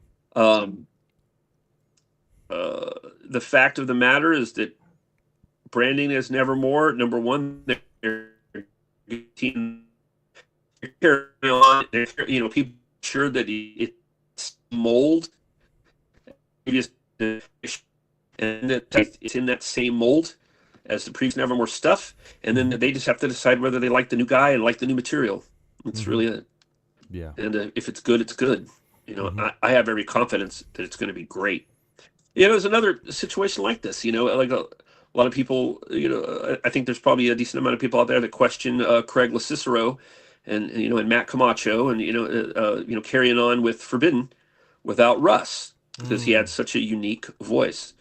But you know, they found a great guy, and it won't be exactly the same, but it will be an up to date, new version of them in the same mold with a slightly different, you know, with a somewhat different interpretation of, you know, how to present and, you know, the vocals. And I don't see a problem with that. You're either going to like the music or you're not going to. And True. to decide that you're going to not like it simply because they're calling it Nevermore or they're calling it Forbidden or they're calling it Pantera is, and with absolutely no consideration to the music itself or the performances themselves. That's I mean, yeah, hey, that's one way to roll, but that's not how I roll. You know, it's really all down to the music. I mean, you know, these people you know, complain about, oh, this is, you know, this is fake, this is poser, this is bullshit. Well, you know, I mean, to make a judgment without hearing music is a little bit fake. You know, so keep it real, man. Listen to the music. Give it a chance. Give it the same chance that you gave the original music. You know, exactly. and just I agree. see if you like it on its own merits. And if you like it on its own merits, then there's no reason to hate on them for using the name. It's their name. They can use it. I'm gonna tell you a funny story with Jeff, but before that, I just wanted to read a comment from. It's nice. I find this nice. Jax Malam, he says, "Thank you so much for reading my comments to the Metal Myth. Both of you made my decade." Oh, man, pleasure. That's why we do this. You know? Yeah. I'm glad to be a part of brightening your decade. Okay, so it was 2001, and it was the Wacken Festival, and I was 20 at the time. Shit, I'm 43 now. Anyway, and I had a press pass, photo pass as Ultras of Metal at the time, you know, to shoot pictures and everything. So the Haunted were playing on the scene, on one of the scenes, and I was in front of, you know, the fans in the photographers area. And suddenly a guy just comes next to me and he grabs me to headbang together, and we start headbanging together and everything. And when the song finishes, he goes like, "High five." And I was like, "Yeah, high five." And it was Jeff Loomis. So I was like, what the fuck? You know, it's Jeff. That's cool, man. That's cool. He's amazing. He just breathes metal, you know. He's just very nice guy. Very He nice does. guy indeed. Yeah. He does. Okay, so next question. What about Within the Mind, the tribute album to Chuck? In 2022, you said in an interview that you were going to resume working on it.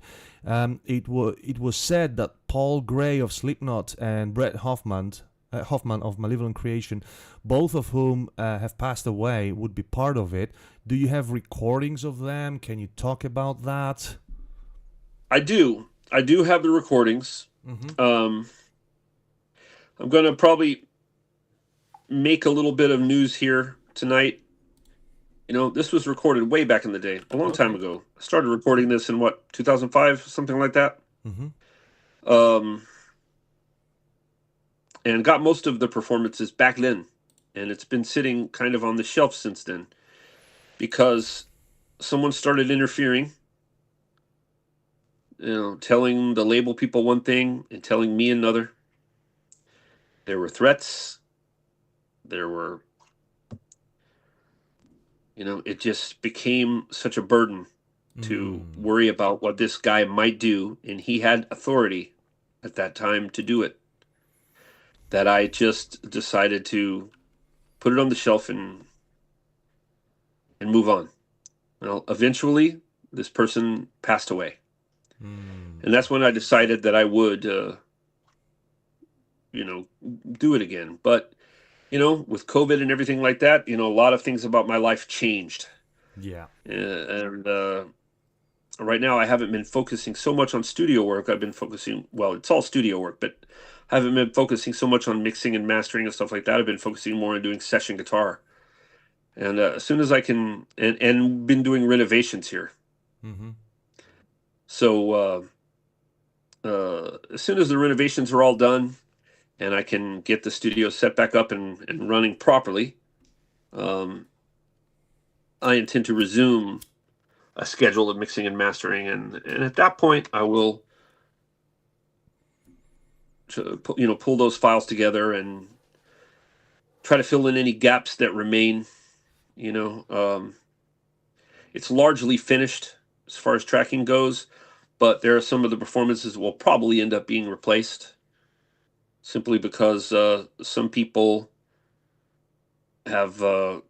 might withdraw their previous agreement to be on it years ago. Okay. They may not want to be on it now. And we have to give everyone the opportunity to decide whether they still want to be on it or whether they want to pull out. Okay.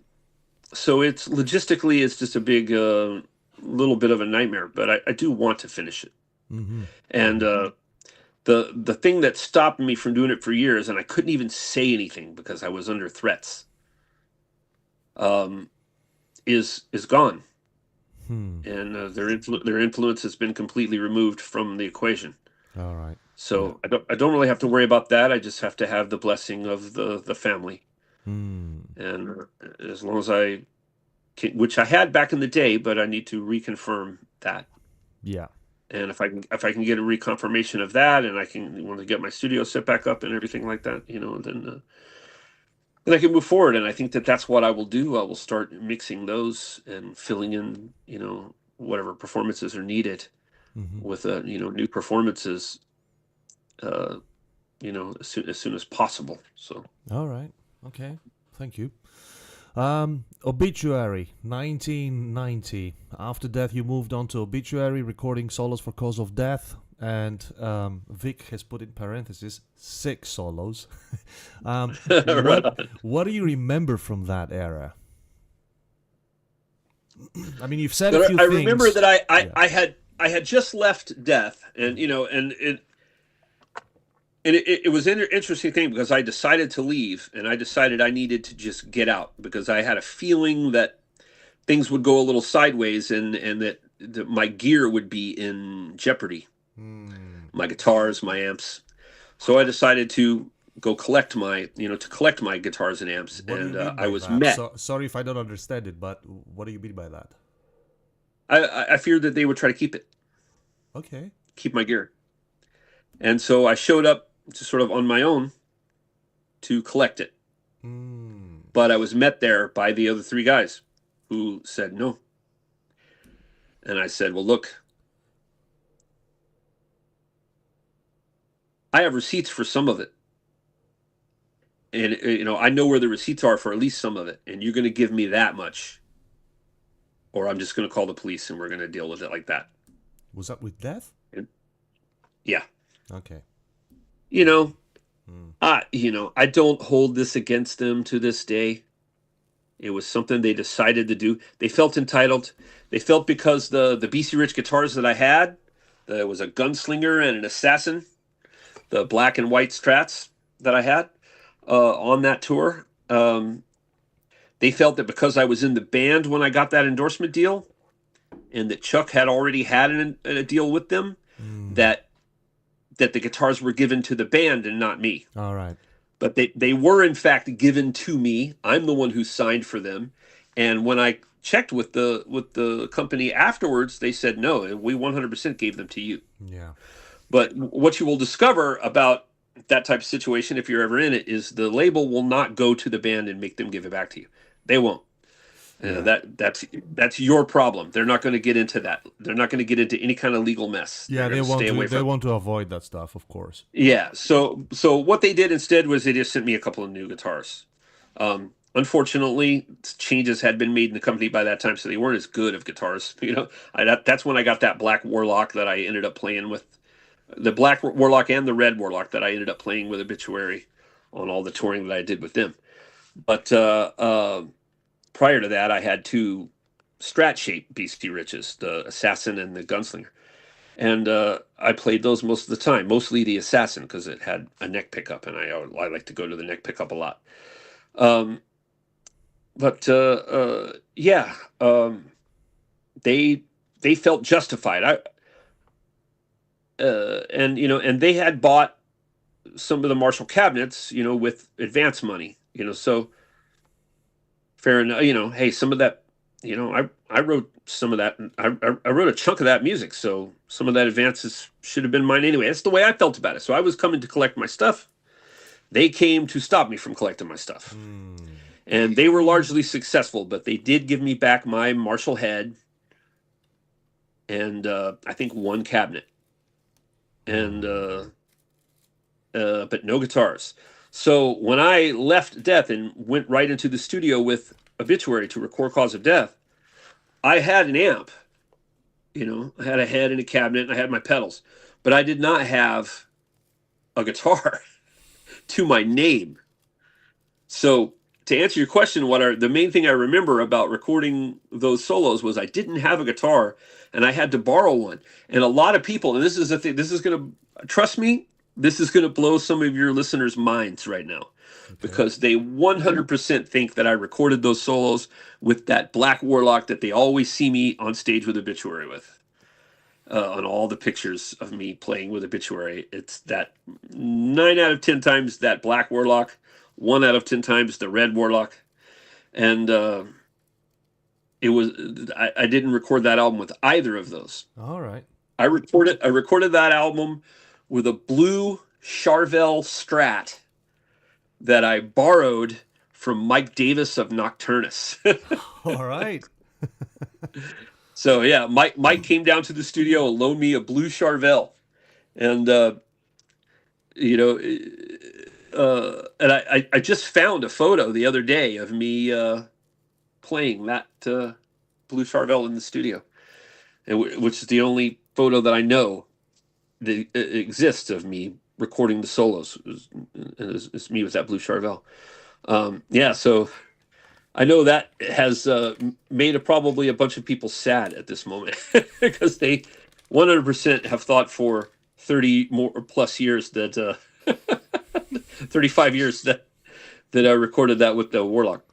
Oh man, it doesn't make a difference. The result is what is actually, Yeah, I know, but still, people have an idea, and when any part of it is stripped away, it's a little bit disheartening. But yeah, the solos are still the solos. Okay. If you like them, they're still. Turns out you're still gonna like them. And continuing with the second part of the question, it's a second time working with Scott Burns as well, also with Cancer in 1991 and with Disincarnate. More on that later, of course.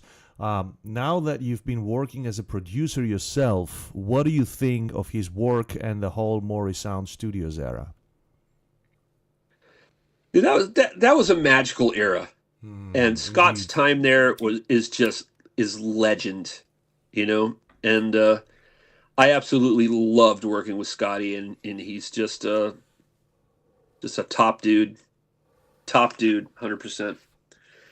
Can't say anything other than just praise and admiration and love for that experience, and I wouldn't trade it for the world. Cool. I wouldn't change a thing. Mm-hmm. Cool. All right, and Cancer, Death Shall Rise, 1991. A British band recording in Morrisound.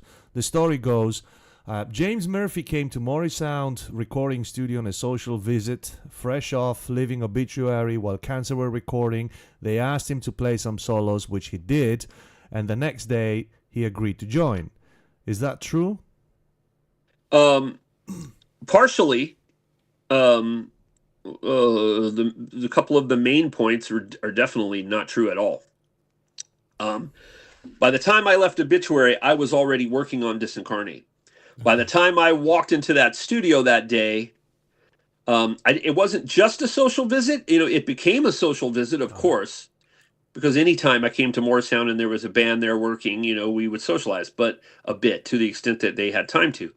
But I was called to come to the studio by Scott, as I was called many times when there were various bands coming from out of town or even out of the country to record at Morrisound, because a lot of time these bands flew in, so they couldn't bring a Marshall cabinet or something with them, you know. Mm-hmm. So, um, so consequently, Scott would call me. Now, Morrisound had a full complement of gear. They had any number of Marshall cabinets there. But, you know, at a big studio like Morrisound, it's not just Morrisound, it's every big studio. You pay you got your daily rate, you got your lockout rate, you know, but then for gear, you have, it's like an a la carte menu kind of, you know, rental, daily rental. So you can rent it. But a lot of these, you know, bands, like especially like a band like Cancer, was on a very small label, very tight budget. So there was no opportunity to just, you know, to rent the Morrisound stuff because they just didn't have it in the budget. But Scott knew that I lived only 10 minutes away, and I had a Marshall cabinet, you know, a spare Marshall cabinet that I could bring down. And I had done it many, many times. I think as many albums as I'm playing on out of Morrisound, I think my guitar cabinet's on more, you know, various bands playing through it. Everything from like, you know, from Cancer to like Atrocity Hallucinations. That's my cabinet. There's a bunch of them I could go on. I think Gorguts was my cabinet. I think, try to remember more. I don't even remember. There's a That's bunch. a legendary cabinet. Yeah, I wish I still had it. Unfortunately, I don't. But a friend of mine that lives about maybe 30 minutes from me does still have it. So if I needed to borrow it, I could. But yeah. So he called me to loan Cancer my cabinet, and he said, "And hey, I think they're interested in like having you play a solo," which, you know, even back then it was a paid thing. You know, it wasn't very much. I think it was like $150 or something you get paid for doing a solo there, you know, at that time. And so I was like, "Yeah, sure, I could use the money, and they're perfectly welcome to use my cabinet." And so I brought it down, and you know, we socialized, hung out a little bit, and you know, they set up the cabinet and got tones, and then I came down like a couple days later, or whatever, after they had done all the rhythms and everything, and they were working on leads, and you know, they had already asked me to do a guest solo, so I did it. And once it was done, they all ran off with Scott to have like a little discussion, and you know, I'm sitting there by myself now, going, "Whoa, what are they talking about? Maybe they hate the solo." I mean, man, I'll change it if they want. You know, I didn't know what to think. And when they came back in the room, they said, "Well, we've had a talk about it, and we really have thought hard about this, and we really, at this point, you know, we just would like to ask you to do all the solos." And I was just like, "Okay, well, that first one went real smooth, so I like the music, so I can play to this stuff, no problem. So I can do that. If you guys want to pay me, a commensurate amount, you know, we'll do that." And I did that, and I played all the solos. But they knew, because I had told them and made it clear, I was already negotiating with Roadrunner Records to do the Disincarnate album. I was already deep into writing the music. I was picking out musicians. I was demoing the songs with the drum machine, but I was, it was underway. I was going at it full steam, and I had already moved to Tampa to be closer to the guys, in our rehearsal space, and also my work, which was Aces Records, famous at the time record store for heavy metal and all things rock and metal. And so, you know, it was already a done deal that I was doing Disincarnate. I had not signed the final contract yet, but you know, we were getting ready to demo songs for Roadrunner to secure the final contract. And I let them know that was the case, so they knew that I was doing my own band and that I could not join another band. But they knew that I had some time, you know, because it was a ways off when a lot of this stuff was scheduled for. And they said, "Well, we've decided, you know, now that you're doing all the solos, we've decided to get a fourth member, a permanent guitar player. But it's going to take us a minute to find one, In the meanwhile, we have a tour set up for very shortly after we get back home. And if you would be interested in doing the tour with us, since you have that time available, if you have enough time available, if you could do that tour with us, we'll pay you, and we'll pay all your expenses coming and going, and we will fly your girlfriend over as well. That sounds like a good deal. And she can hang out with our girlfriends, and everyone can have a blast. And I was like, you know what? That sounds like a damn good deal. Free vacay to the UK and travel around Europe. Playing metal and getting to treat my girlfriend to a European experience. Fantastic. And so I did it, and so I agreed to that. And once I agreed to it, they said, well, okay, so our label needs to get the photos for everything now. That includes for the album and the tour. And I'm like, well, I'm not, you don't need me for those photos. They said, yeah, not for the album, but we do need you since you're going to be on the tour, we'd like to have you on the tour posters. And I understood that. They felt that maybe, fans of mine from the Death and Obituary records would perhaps show up that might not otherwise show up. So I understood it. And they said, what we'll do is there's a photographer still operating here in the Bay Area, still a great dude and a great photographer. He's shot so many of the bands from around the area, including all the ones I've been in. His name Tim Hubbard. Okay. And Tim, so they scheduled with Tim Hubbard, and the idea was go around Tampa and take a bunch of photos at different locations.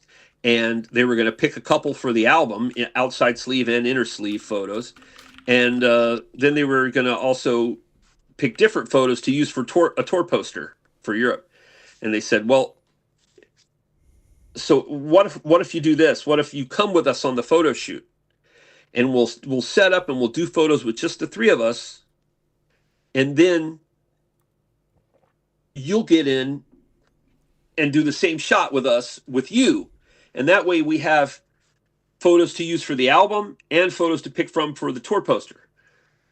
And I was like, yeah, okay, that sounds logical. So I went on and did the photo shoot with them. Cool. Every single shot that you see of me in it, there exists a version of it without me. Those never got used because their label decided, yeah, we're just going to put his picture on the album. Yeah. And cool. That's why people think I was in the band, but I never joined the band. I very pointedly never joined the band. I told them expressly that I wouldn't be able to join.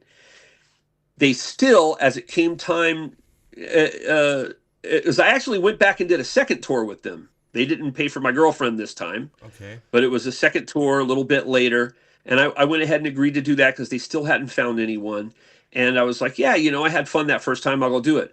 But at the end of the second run, I knew I was done. I got to get going. It's time for me to do the Disincarnate stuff. I can't carry on. And right. So I can't be a member of the band.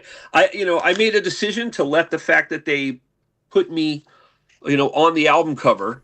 Sorry. Don't worry. I moved the camera. I'm sorry about that.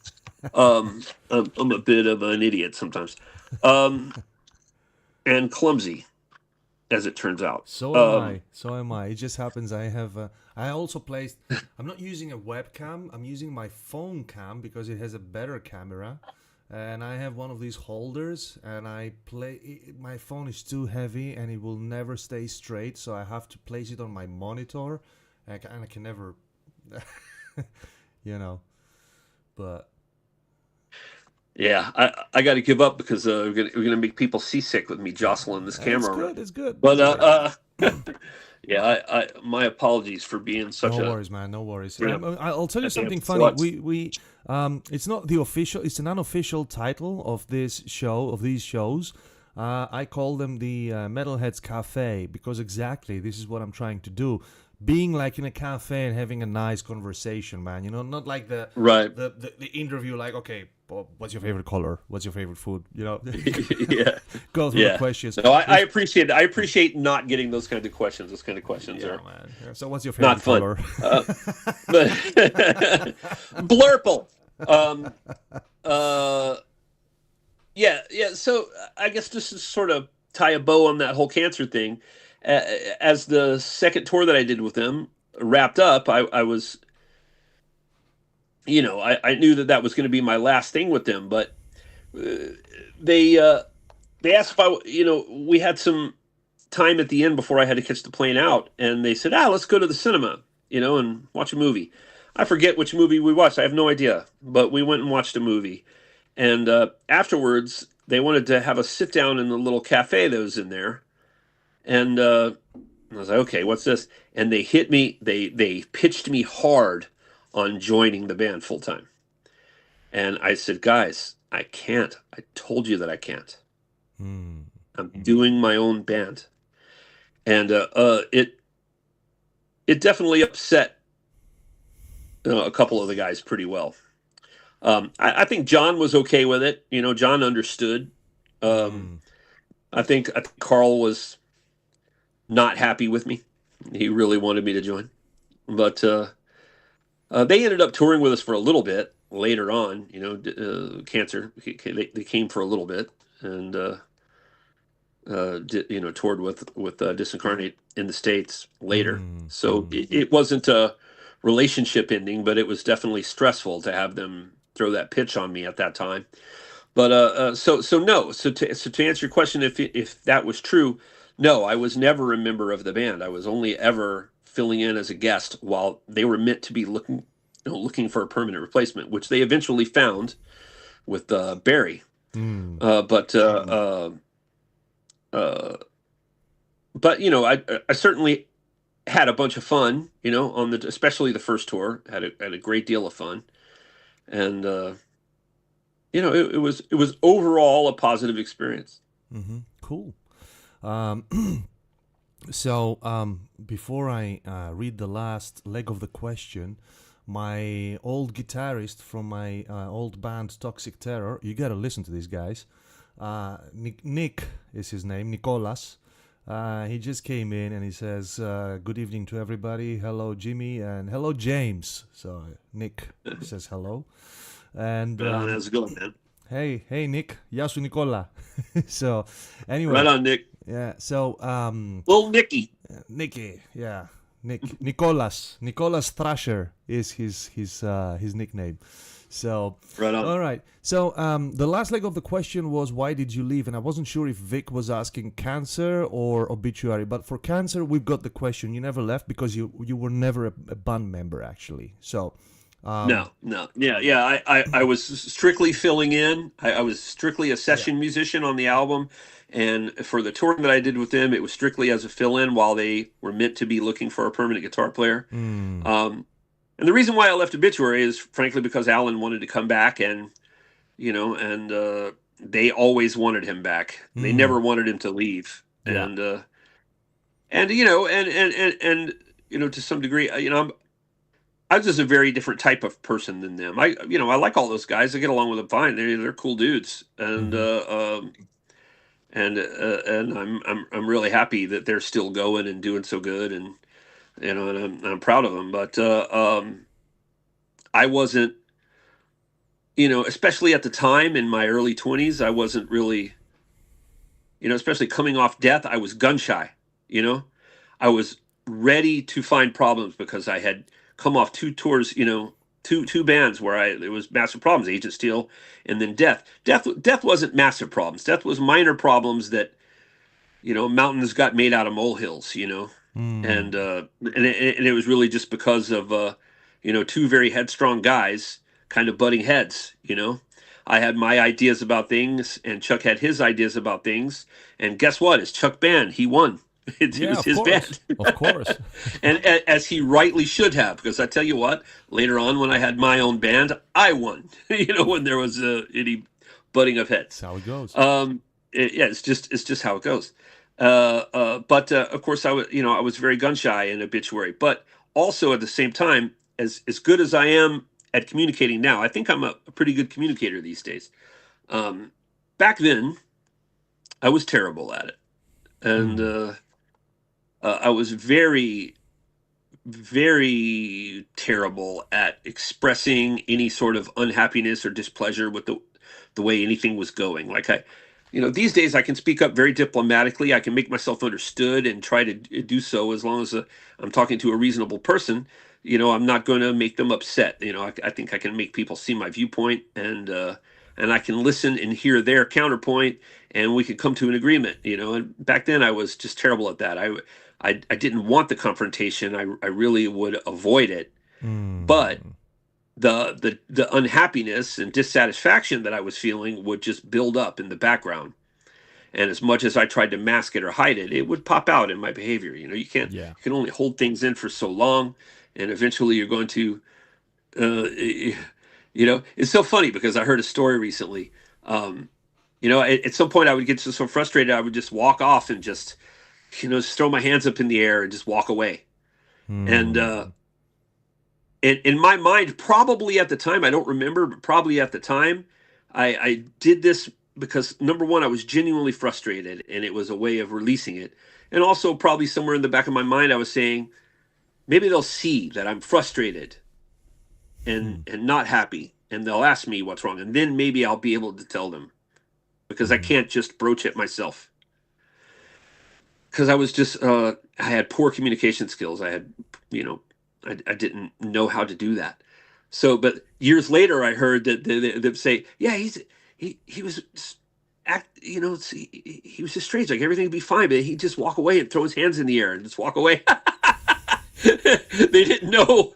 And like, that is so funny because I remember doing that and I remember why I did it, but they never really thought, oh, maybe he's unhappy about something. Well, they thought maybe I was just, a surly motherfucker, so with a bad mood all the time for no good reason. But I had my reasons. I just wasn't good at communicating them, and what they were specifically is not really relevant anymore. 35 years later, it's completely irrelevant. So there's no point to bring it up. But needless to say, I had my ideas about how certain things should be handled, and they had their own. And I sort of felt I was, I had enough experience that, even more than them at the time to at least have my opinion heard, but I didn't know how to do it.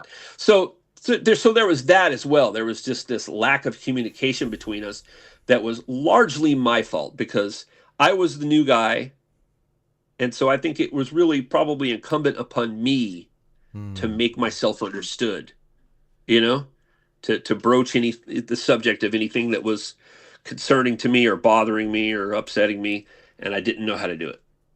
I just clamped it up, and it leaked out of all the holes and pores, and probably made me at times a reasonably unpleasant person to be around because when you're around an unhappy person, it's not fun. Yeah, I'm very quickly gonna read a comment from Jack Smallam again. He says, "Best interview ever." I'm glad you enjoyed it, man. I'm glad you enjoyed, and I also thank you, man, because it's really nice. We're having a very nice conversation here. So, I try to open the gates. I try to answer the questions. I try to make sure I hit all, but I try not to be too reserved because at some point you reach a certain age and amount of time doing this, and you're no longer really concerned so much about having some sort of appearance or image about things, and it's just you just want to be real and truthful about it because there's young people looking up to you and wanting to go into it or are already in it and already doing it, but maybe having some of the same issues or problems. And if they can hear from my perspective, absolutely, how I dealt with some of this stuff, good, bad, or indifferent, perhaps it's helpful, Right. Do you still have time? Because I have a few questions still. Are we okay going on?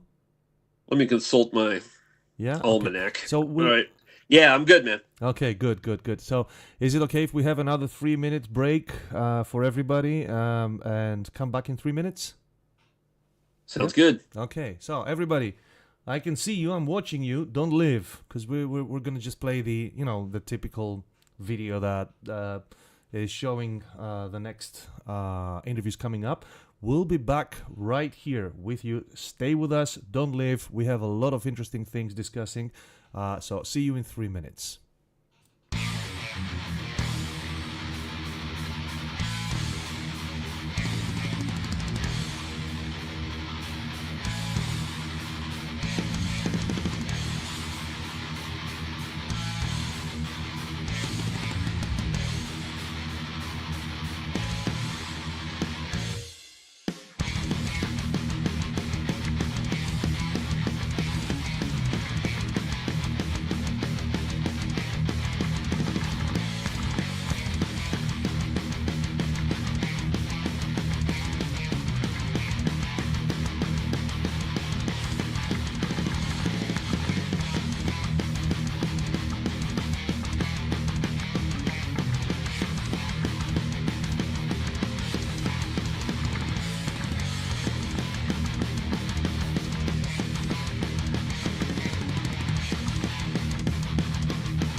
Okay, everybody, we're back. That was a short break.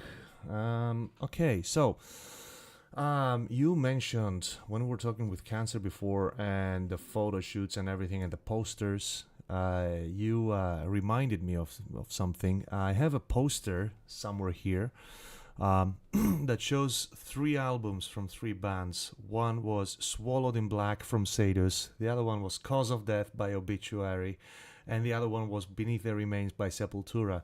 And it says with The big S.O.S. letters, tour. yeah, it says some tours were meant to stay underground. And it has a big white border on the bottom. And I got everybody except the except Sepultura. I got S.O.S, I got Obituary signed it. I gotta find you, man. You gotta sign that poster one day. Yeah, no problem, man. No problem. Be happy to. All right. So, okay, you can still hear me, yes? Can you hear me? Can you hear me? Yeah, I hear you. Okay, all right, because I thought something happened here with the sound. Okay, right. Okay, so, Disincarnate, Dreams of the Carrion Kind in 93 and Soul Erosion Demo in 92. Was this a band you formed, as you said before? You formed Disincarnate. Yeah, it was my baby, my project, my band, and Okay. I formed it. And Vic I says picked over everybody here- and Okay. He says Scott Burns did the demo, but Colin Richardson, another huge producer, did the album. What's the story behind those? How come there was no continuation of that project? I've heard through the years that you were planning to do a second album. Is there any future with that band? I would love to do another record, and me and the other guitar player Jason Carmen are discussing it right now. Mm-hmm. All right. We'll see how that plays out. There's been a couple of aborted attempts to do it, simply because things just sort of fell through with the other members. Mm-hmm. At one point, even Tommy Viator moved out here and moved into my house into what was at that time a spare room. These days, it's refurbished and renovated, and it's mine and my wife's master bedroom. But at the time, it was a spare room and with a huge extra space.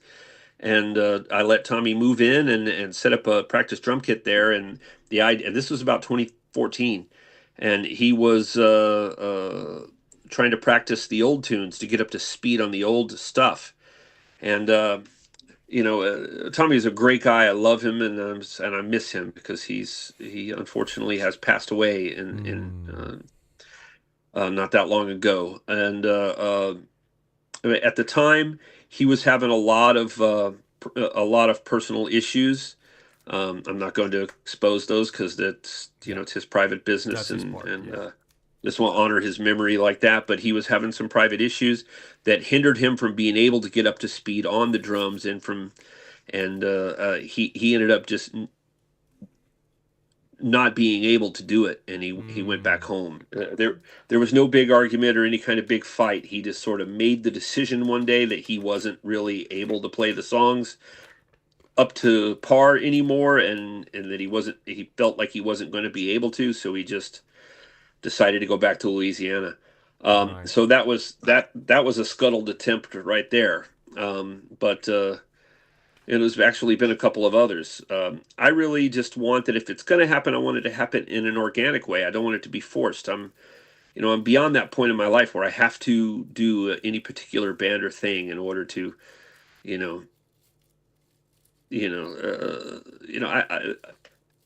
I'm recording up all the time, every day. I would be happy doing that for the rest of my life. But so if I'm gonna do a reprise of one of these projects, it's gonna, and in particular that project, it's gonna have to be really good, really up to par, and everyone's gonna have to be really on point because otherwise I don't want to waste time because I know this from the sheer amount of other legacy bands that have reconstituted in recent years and put out new records, that it really does not matter how good it is at all.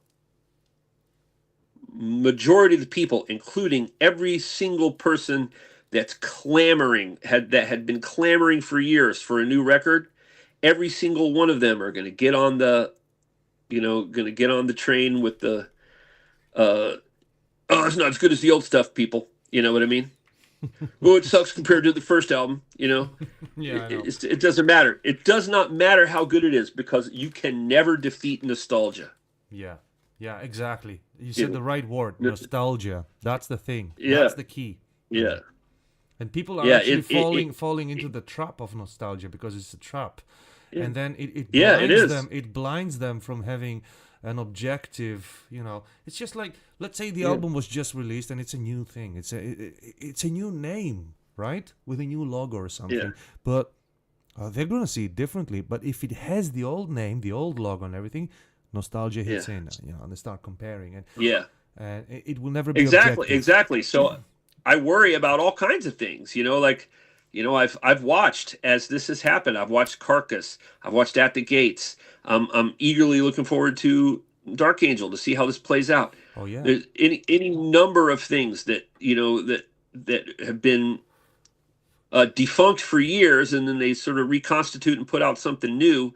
And invariably, the overwhelming thing that you hear back from people, if you deign to read the comment sections, which I try to avoid, is how much they're disappointed in it, how it doesn't live up Mm, to the old stuff, and it doesn't matter how good it is. It really doesn't, exactly. because a couple of these, like the newest Carcass, the one with the vegetables looking like a heart on the cover. I forget what it's called.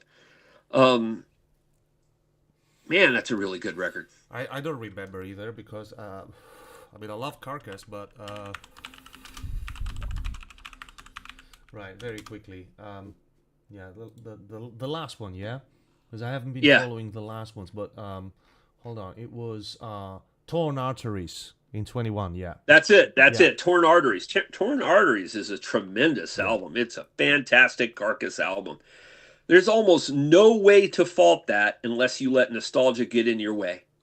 You know, if you let nostalgia take over your brain, and it's like a fog. Nostalgia is like a fog that stops people from being able to absorb anything new from anything that's old. And you know why I said before that you use the keyword over here, nostalgia? Why? Because nostalgia is actually bonded. It's related to our childhood years when we didn't have so many problems. We didn't grow up, so everything was beautiful. And this way, we have connected it with our beautiful times of childhood and everything. So everything Yeah, remains into that beautiful box where we remember how nice life was back then, and it yeah, does indeed become a fog, into being objective when something new comes up. yeah. Exactly. But people don't realize that. They think they're speaking objective truth, and they don't realize how much they are affected by this phenomenon exactly as you just described it. Now that you say it, And I know it happens to me as well. It happens to me as yeah, well. Yeah, yeah, and no, I think sure, it everybody. absolutely does. That's not to say that there aren't old bands that get back together and put out a new record that sucks. Of course, that happens. It happens regularly, unfortunately, but there are quite a few old legacy bands that were, defunct or dormant for years that have come out in recent years with new records. And this is my biggest fear. It's like the thing. It's like it almost pushes me to avoid doing it, because I'm just like, God, I know that I'm not gonna release something unless I put everything into it and make it absolutely as good as I can possibly make something. And I know that the first 20 things I read about it are going to be, man, not as good as the first. I prefer the first. I prefer. Shut up.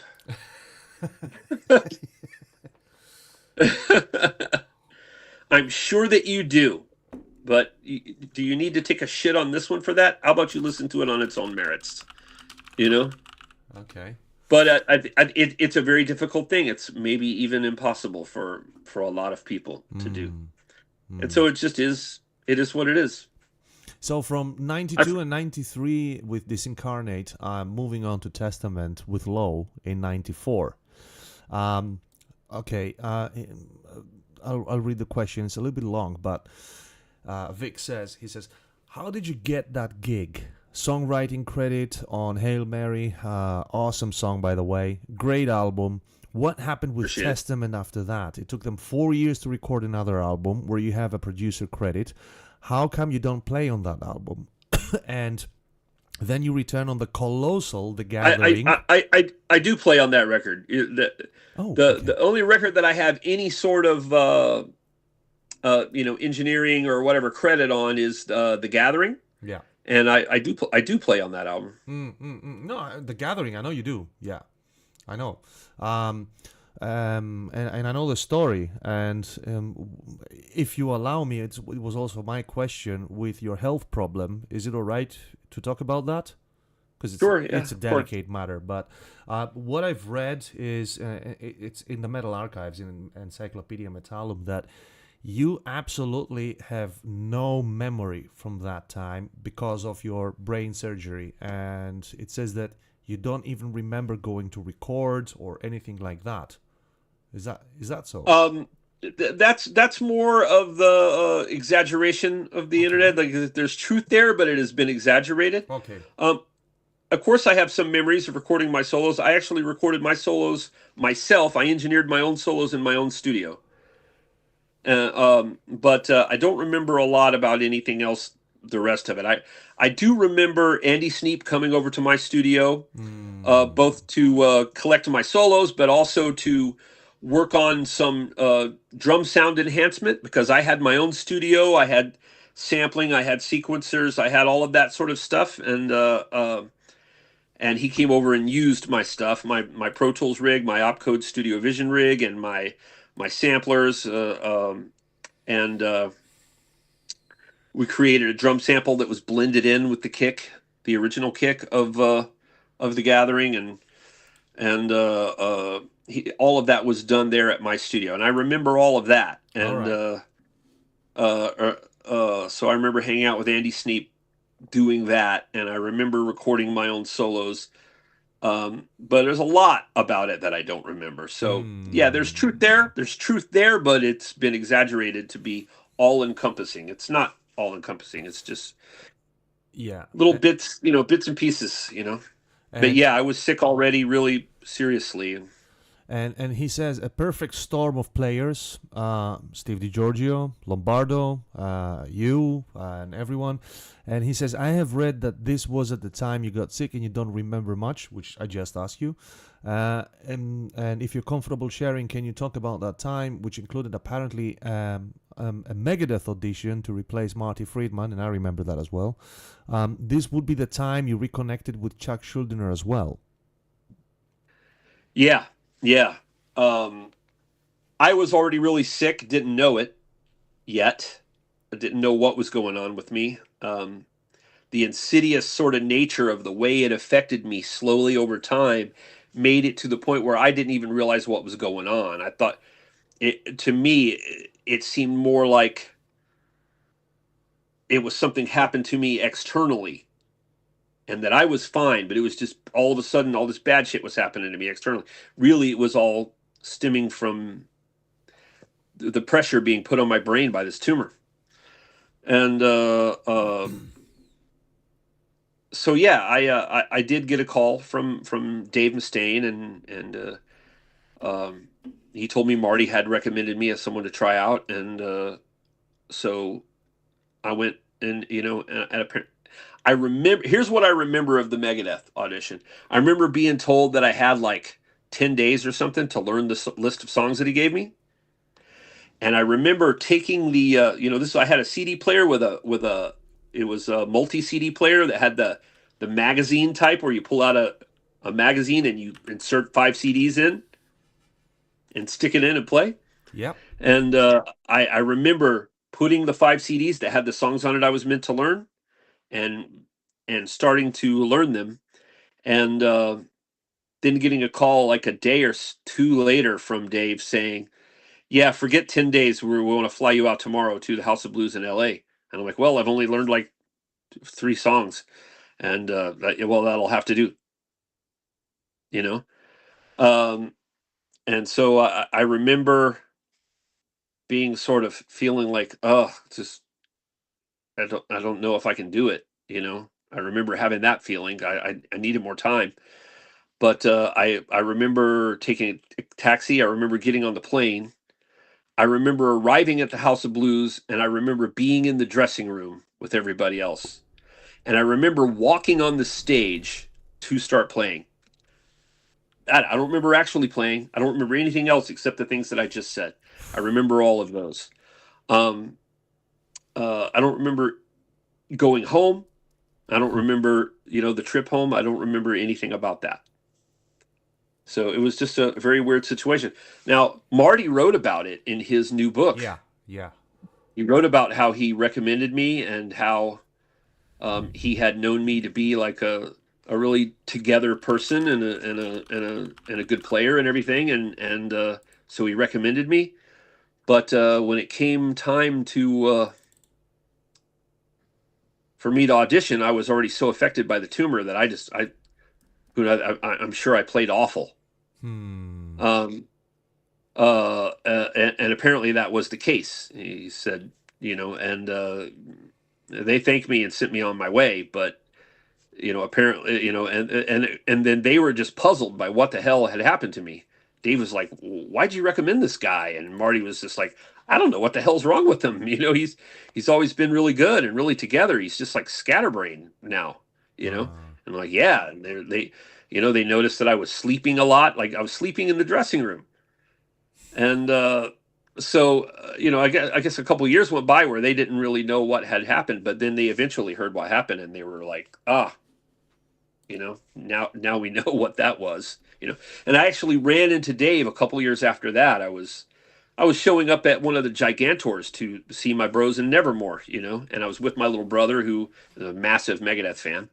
And as we were headed back to go to Nevermore's dressing room, Dave Mustaine was headed down the hallway, leaving the dressing room area.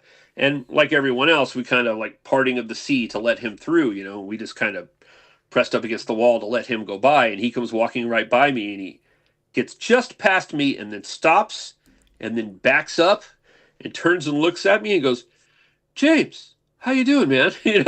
And so we had a talk about it, and he goes, and he was very gracious. He said, "Oh, you played great, man. You just, you look like you were sick or something." And of course now I know that you were, and now I understand. But he was gracious enough to tell me to my face. Very kind of him, the way. Very kind of him to say that I played good, because of course I didn't. Of course I played like garbage. I was completely in the thrall of this brain tumor, putting massive pressure on my brain from underneath, and it ruined kind of everything. Now, stuff that I had played, been playing a lot and practicing a lot, I could play fine. Like, I went on tour with Testament, and the playing was not a problem, but it was just, but they could tell something was wrong with me. I think I missed the bus. I think I missed bus call a couple of times because I wandered off. So I just wandered off and went to this girl's apartment with her and went to sleep. And, they ended up having to leave without me. The girl had to drive me to the next city. Scary, right? I mean, the whole process you went through. And, yeah. Especially because pretty much everyone, even my own father, assumed that it was drugs. Everyone assumed that. And everyone just sort of stepped back from me like, "Oh, shit, he's an addict." And but it wasn't drugs. I was never into drugs. So it's an irony that Chuck Schuldiner had a brain tumor. Chuck Billy had a brain tumor. It was brain tumor, wasn't it, with Chuck Billy? I think Chuck's was a throat tumor. Okay. You had the brain tumor, and it was all in the same period, wasn't it? So yeah, it was very close. It actually was 3 very different types of tumors. Chuck had I think like a pontine glioma or a blastoma, something really awful. Something that almost always has a negative prognosis and outcome. And my type of tumor was a pituitary macroadenoma. So it was a huge tumor on my pituitary gland that grew so big that it was putting massive pressure on my brain from underneath, and also my optic nerves from behind, And Chuck's, Billy's, I believe, was throat, if I remember correctly. But it is very coincidental that it was all within roughly the same time period. Yeah. Very crazy. Okay, between the Testament albums, you release your 2 solo albums with some incredible guests. What are your favorite collaborations on those? Any good stories to share about the guests? Well, I think my favorite collaboration on any of them is, of course, Devin Townsend, who sang two songs Yeah. and wrote the vocal parts for two songs on my first solo album, Convergence. Um, I think the last one, and I forget what the other song is called. Um, but it was the first song and the third song on the album. So yeah, Devin was amazing, and the sad thing about it is that I don't think Devin really wanted to be doing it. I think he was in a weird spot in his career where he was trying to get things going. He hadn't yet become the powerhouse dynamo. Of course, he was. He really was the powerhouse dynamo that he is to these days. But it wasn't. He hadn't established that body of work yet. He was. You know, so he needed to accept session stuff when it was offered to him, I think, and I think he kind of hated that and didn't really want to be doing it. And of course, Shrapnel's a very small label, so I'm sure they lowballed him pretty hard and probably called in a favor. Probably made him feel. They probably did him some favor at some point and probably called it in, and they probably lowballed him on pay. I have no idea about that end of things. I didn't ask. I just worked with him on the songs, and I had a great time. I really loved what he did. It was fantastic. But when I read the lyrics that he wrote, they were kind of stabs at the at the label, I think. But I think he just generally wasn't super happy about having to do any guest stuff. He didn't want to do it. He wanted to be doing his own stuff. So I think perhaps he was a little bit frustrated. But they're my favorite things, I think. And of course, Chuck Billy did great. Um,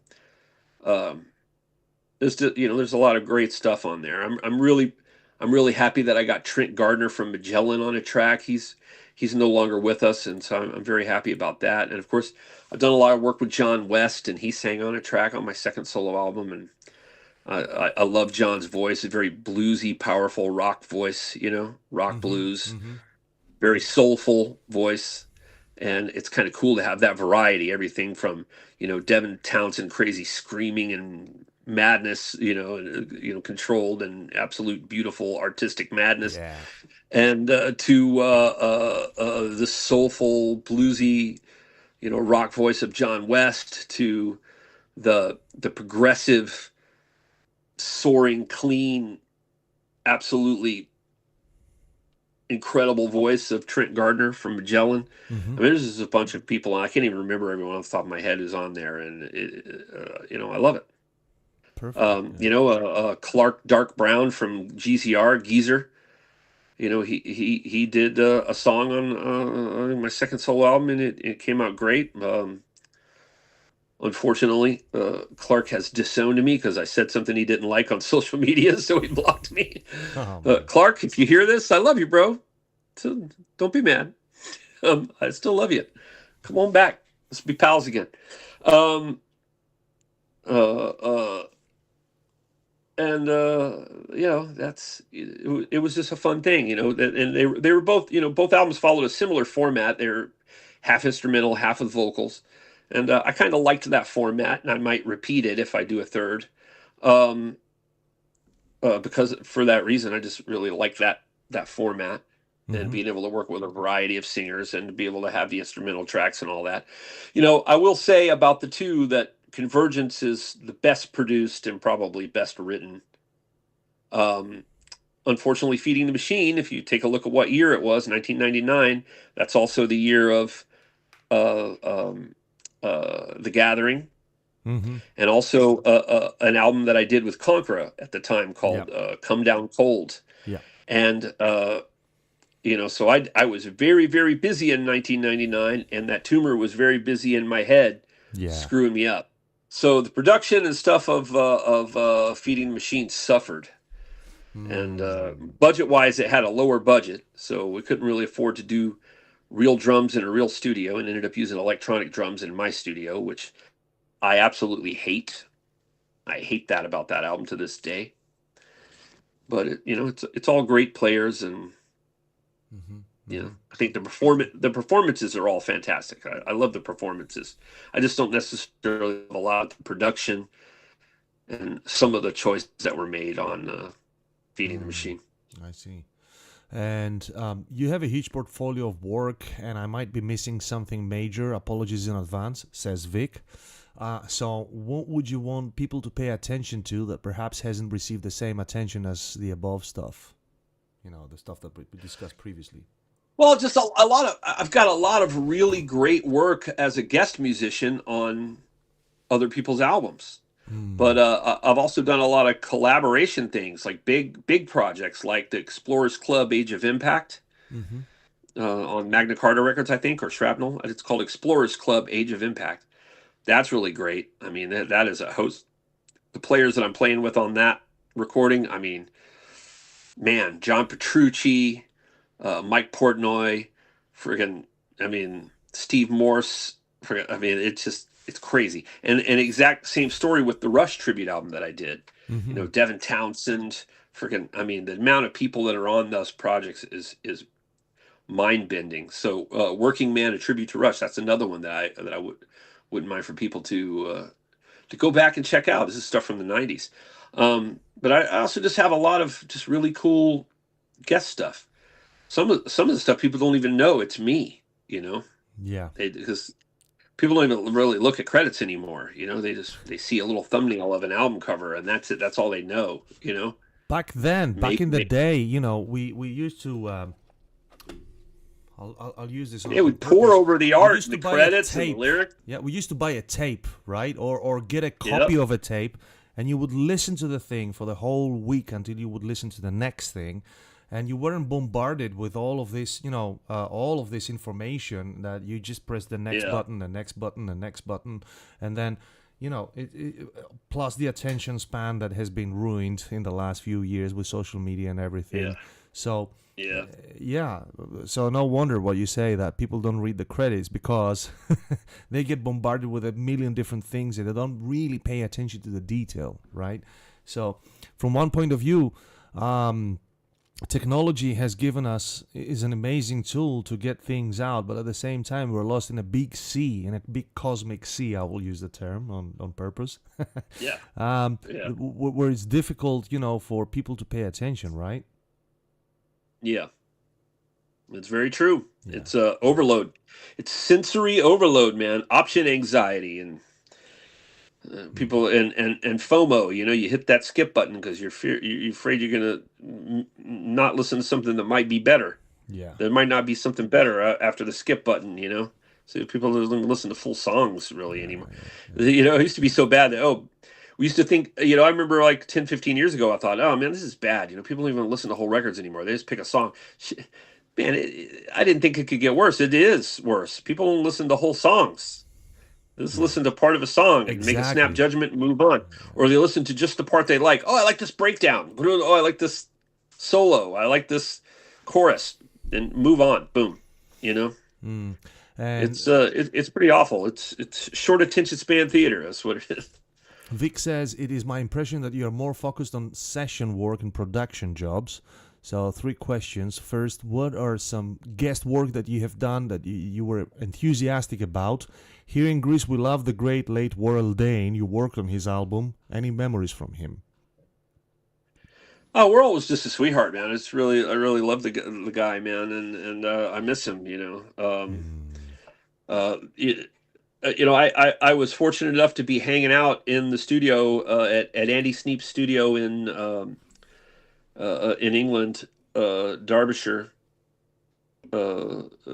when you know, Backstage Productions, I think it's called, when Nevermore was doing This Godless Endeavor.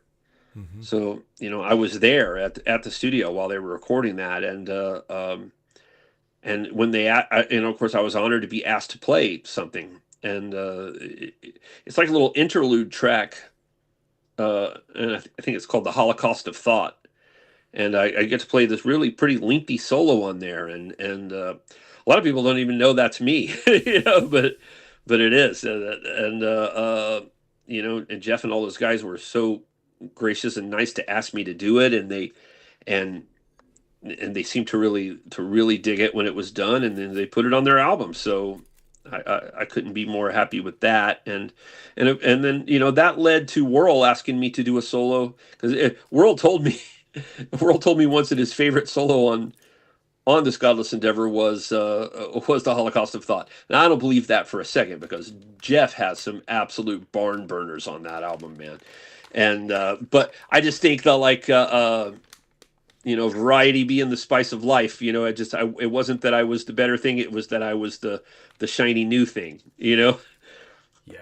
I've heard Jeff solos over and over again on every album. Now we got this guy, we'd never heard before on one of our songs, and so he liked it, and it led to him asking me to perform on The Day the Rats Went to War, on his first solo album, and that was a great experience, and it was just fun. I'm proud of those appearances, and I'm especially in light of, like, how much Warrel seemed to love both of them, and how he didn't hesitate to tell me that.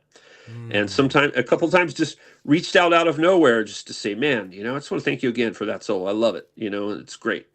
Like, a couple years later, I'm like, that's just a sweet guy right there. So I love it when I can do something that strikes a chord with the band, because obviously they don't have to use it. They can have me record something and then decide not to put it on, not to keep it. That's very common in session work, that you go in and lay down a solo, and then you hear the album later and it's not there. I'm fortunate enough that it hasn't really happened to me, but I hear about this happening even with the big studio session guys. They play on so much stuff, and some of session guys, but I'll say a name we all know, Jason Newsted. Oh yeah. He wasn't there. He just wasn't. Yeah. Yeah, they just left him out. Yeah. I love the. It's fun to go listen to the "And Justice for Jason." Yeah, it's amazing. tracks. It's amazing, isn't it? Yeah. Yep, sounds really good. They shot themselves in the foot in order to, I don't know, to be petty, or I don't know, or just being dumb. I don't really know what it was. They shot themselves in the foot for that. I think they should remix that for any future release. They've already done the remaster. Now it's time to do a remix and put Jason in there. That's the only way they're going to get me to buy that album again. I don't care about a remaster. I want to hear a remix with bass in it. Indeed. Yeah. I will buy that in a heartbeat. It's same here. And it's a very nice comment. Jack Smalam again. He says, Dimitris, I wish you that your channel reaches the top. Thank you, man. He says, I've learned so many things that I didn't know. Thank you so much. So looks like the interview is going well. Now, you've given us a lot of insight. And I'm feeling sorry, because we're almost reaching 3 hours, but you've given us such amazing information. And sorry I'm taking your time so much. Are we still okay just to go a little bit more? Or yeah, I got till about 6 p.m., which is about another almost 20 minutes on my end, and okay, so we're gonna have another. Then I have to show some mercy to my wife, who is undoubtedly starving for dinner at this point. Please thank her from all over the world, from Greece and from Pennsylvania or wherever people are joining from. Say thank you, Mrs. Murphy. It's very kind of you. I will indeed. Okay, so guys, we're gonna have another break just for 3 minutes. And we'll be back. We'll be finishing this interview with a few last questions. So see you all in about 3 minutes.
Okay, everybody, we're back after this short break, and this is the last part of the interview.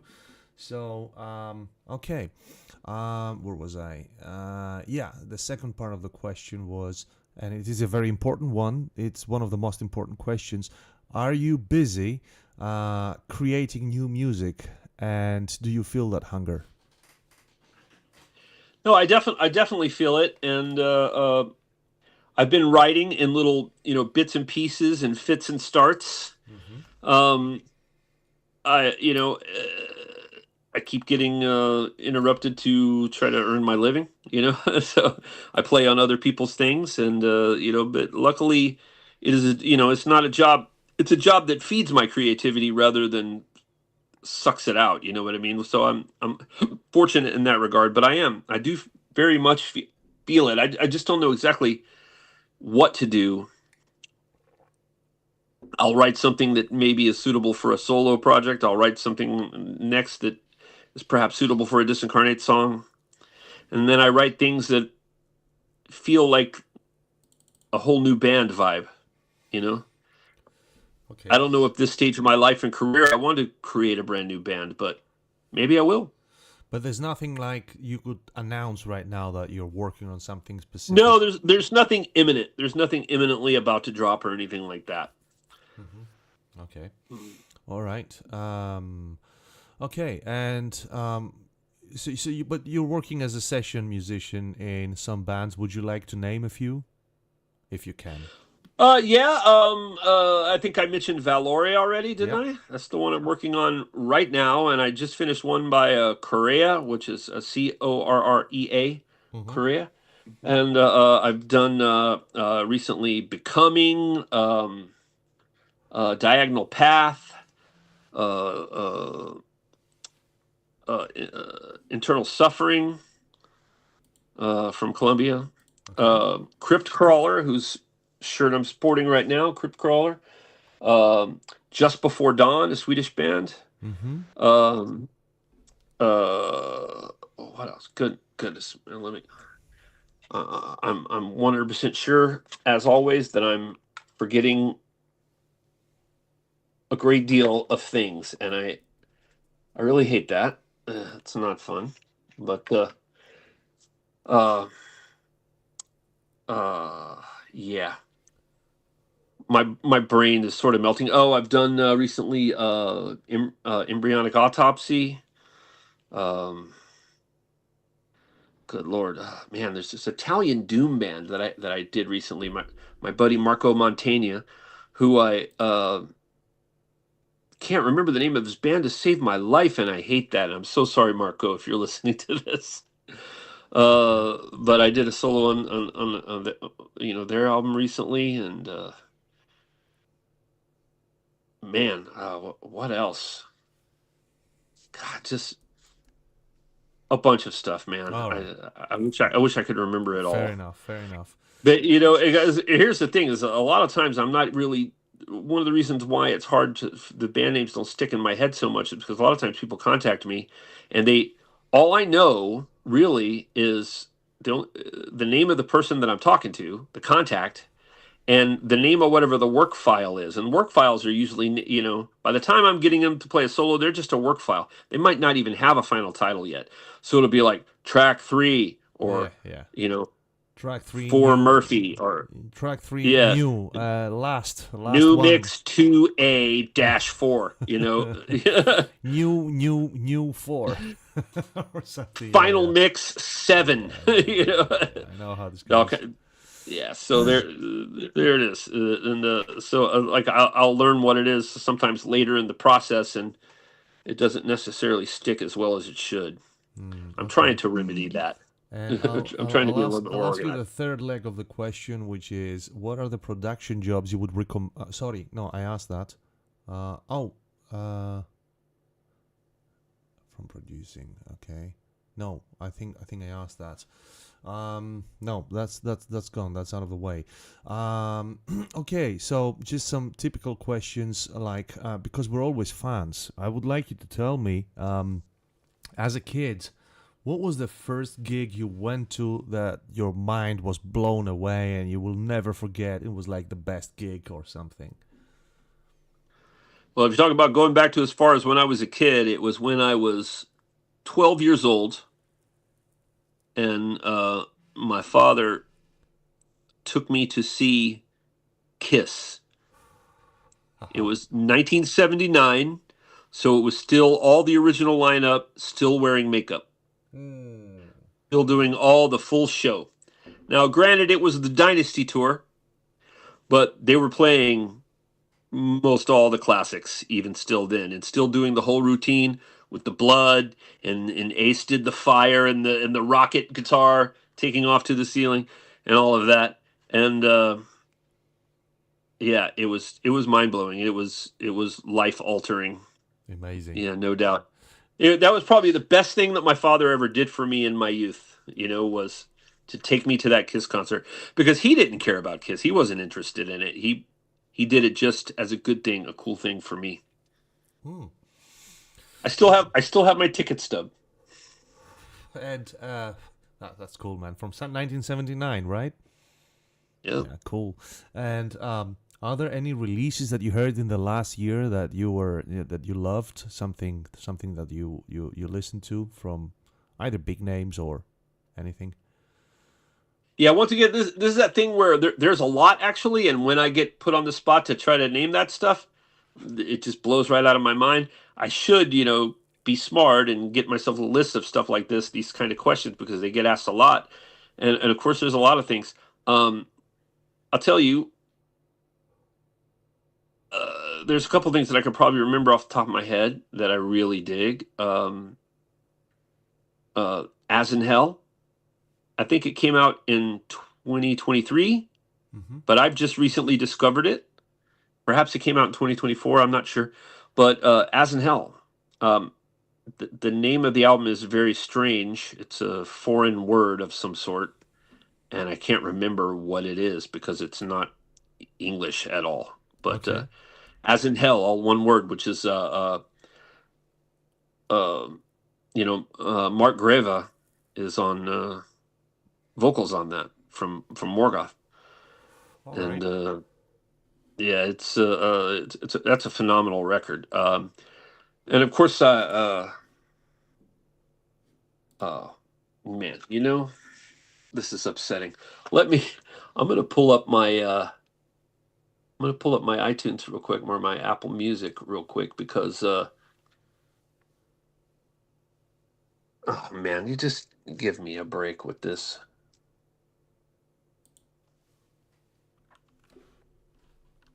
What's it called? Oh, it doesn't. As in Hell, ASINHELL, no spaces. It's all one word. As in Hell, the band.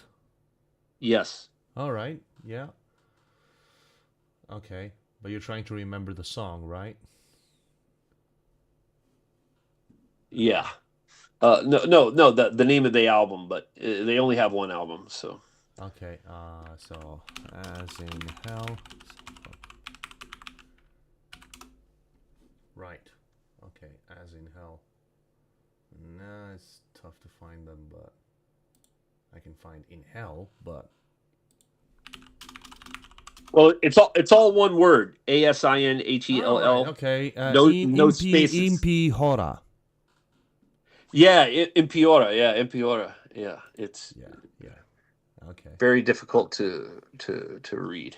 Okay. Good. Uh, Good. at least for an English person like me, It's funny an because American person. the guys in the comments they were teasing me because they said Pavlos, my friend, he says I'm going for a new record of interview duration.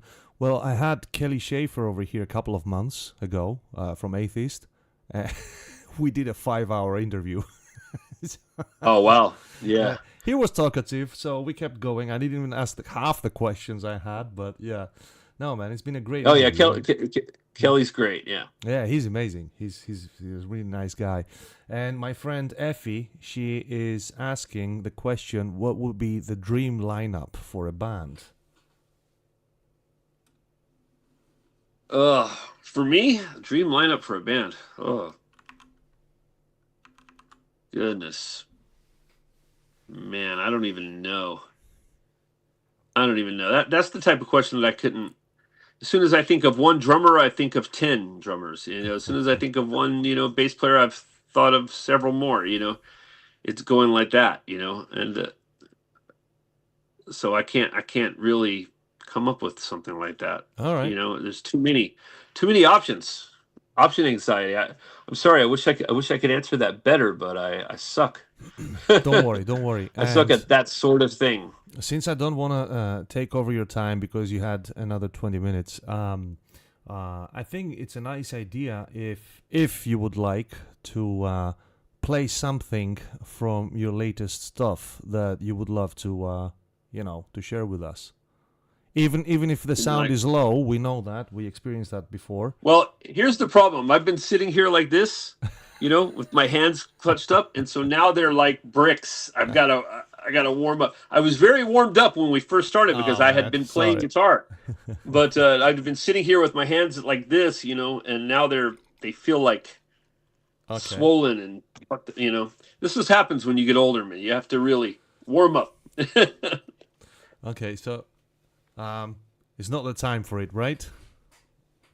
Yeah, unfortunately, I think right now I would just make an awful noise. Fair enough. Okay, all right. Last question is the future of the metal scene. Do you keep up with it? Are you aware of modern extreme metal bands such as Vector or Blood Incantation? Is it just a nostalgia? I love Blood Incantation. I really love Blood Incantation, and I love another band that I like quite a bit right now is Rivers of Nihil. Okay. All right. Nihil, however you pronounce that. Rivers of Nihil. Mm-hmm. Yeah, I love it. Them, man. So there's so much cool stuff. It's hard to even. So is it like is it just a nostalgia scene at this point, or is it alive? Speaking as a listener, a musician, and a producer.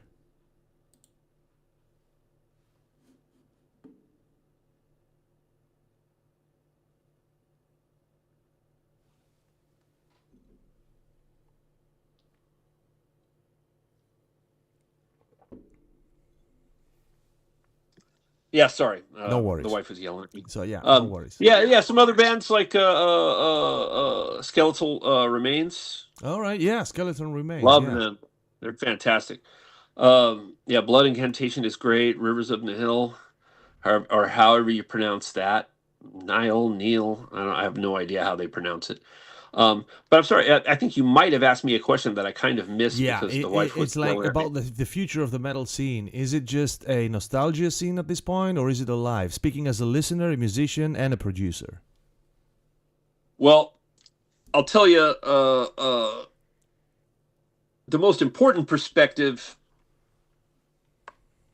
that I can speak from might be one of those. But I think the most common perspective that people in general speak from is where they are at the various stages of their life.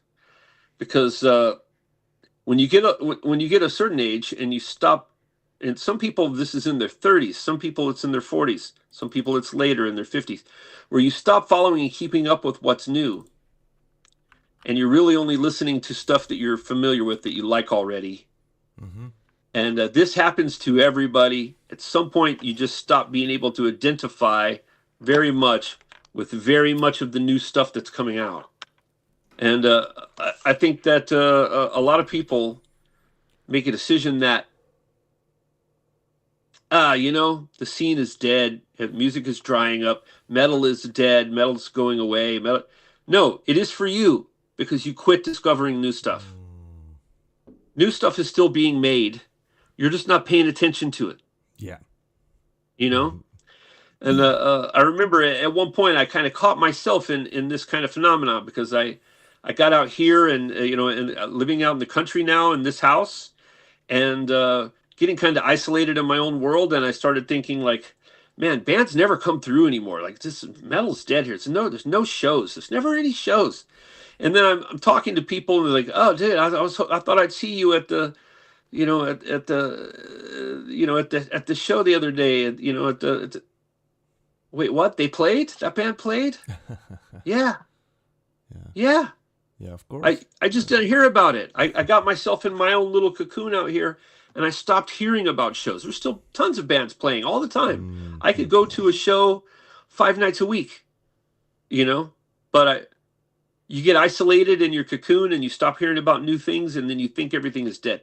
And I think that's what happens. You know, as soon as I hear someone say, "Oh, metal is dead," you know, it's going away. It's just stupid.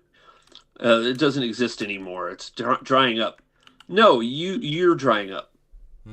Your ability to seek out and find and listen to and be open and receptive to new things is gone. With you know? the nostalgia factor as well. Yeah, and then you're stuck in the nostalgia haze. You're unwilling to hear anything new.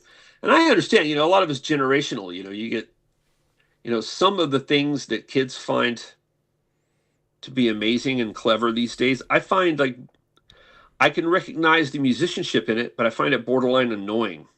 Yeah. Like, you know, I'll be the first person to tell you that the kids in that band, Polyphia, are super freaking talented. Yeah, yeah, indeed. Super, super talented. Yeah. But at some point, their music starts to sound like a video game to me, and I can't fucking. It just becomes too progressive for me sometimes. But it's not even that it's progressive; it is that it's just so tightly edited the way they record it. It is 100% on the grid. It is almost mechanical. Now, that doesn't mean that the guy's not a good guitar player. He is. He can play the stuff. He's really good. What's his name? I forget his name. But he's a phenomenal guitar player. That main guitar player in that band. He's absolutely phenomenal. His technique is outrageous. And he's very creative and inventive. But at some point, I just can't generationally. I have a hard time identifying with it. And when you add in the fact, you know, I'm a producer. I work with bands. And I come from an era where we didn't have a lot of the technology, you know, that's available today. You know, when I was first making, you could not make something that tight. Tim Henson. You couldn't do it. Tim Henson says Vitamin Death. Tim Henson, that's it. Yeah, he's a phenomenal player, but I can only listen to his stuff in doses, and at some point, you know, his jumper selection starts to annoy me. But this is a generational thing, I guess. You know, I don't want to see a fashion show. I want you to play. You know, and he can definitely play. He's amazing. Yeah, I can't play that shit he plays. I can't do that. I remember this song of them, Goat, Goat. You know, yeah, it's amazing. Yeah, I've heard that one. It's really good. And I think Playing God is another one that's really I haven't well really known. Connected with the other stuff, but that song, it was just like, holy shit, you know. Right? Yeah, it's phenomenal. It's impressive, and I think I appreciate them more than I appreciate a lot of their follow-on bands that are trying to wheeze off their gig. They're doing what they do.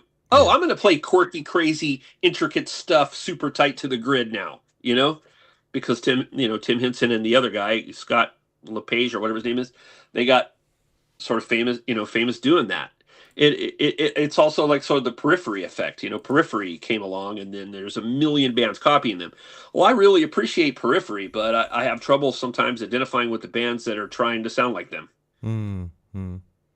You know, so I don't know. I think, but you have to try to stay connected and try to keep engaging and discovering new things. And I'm always doing that.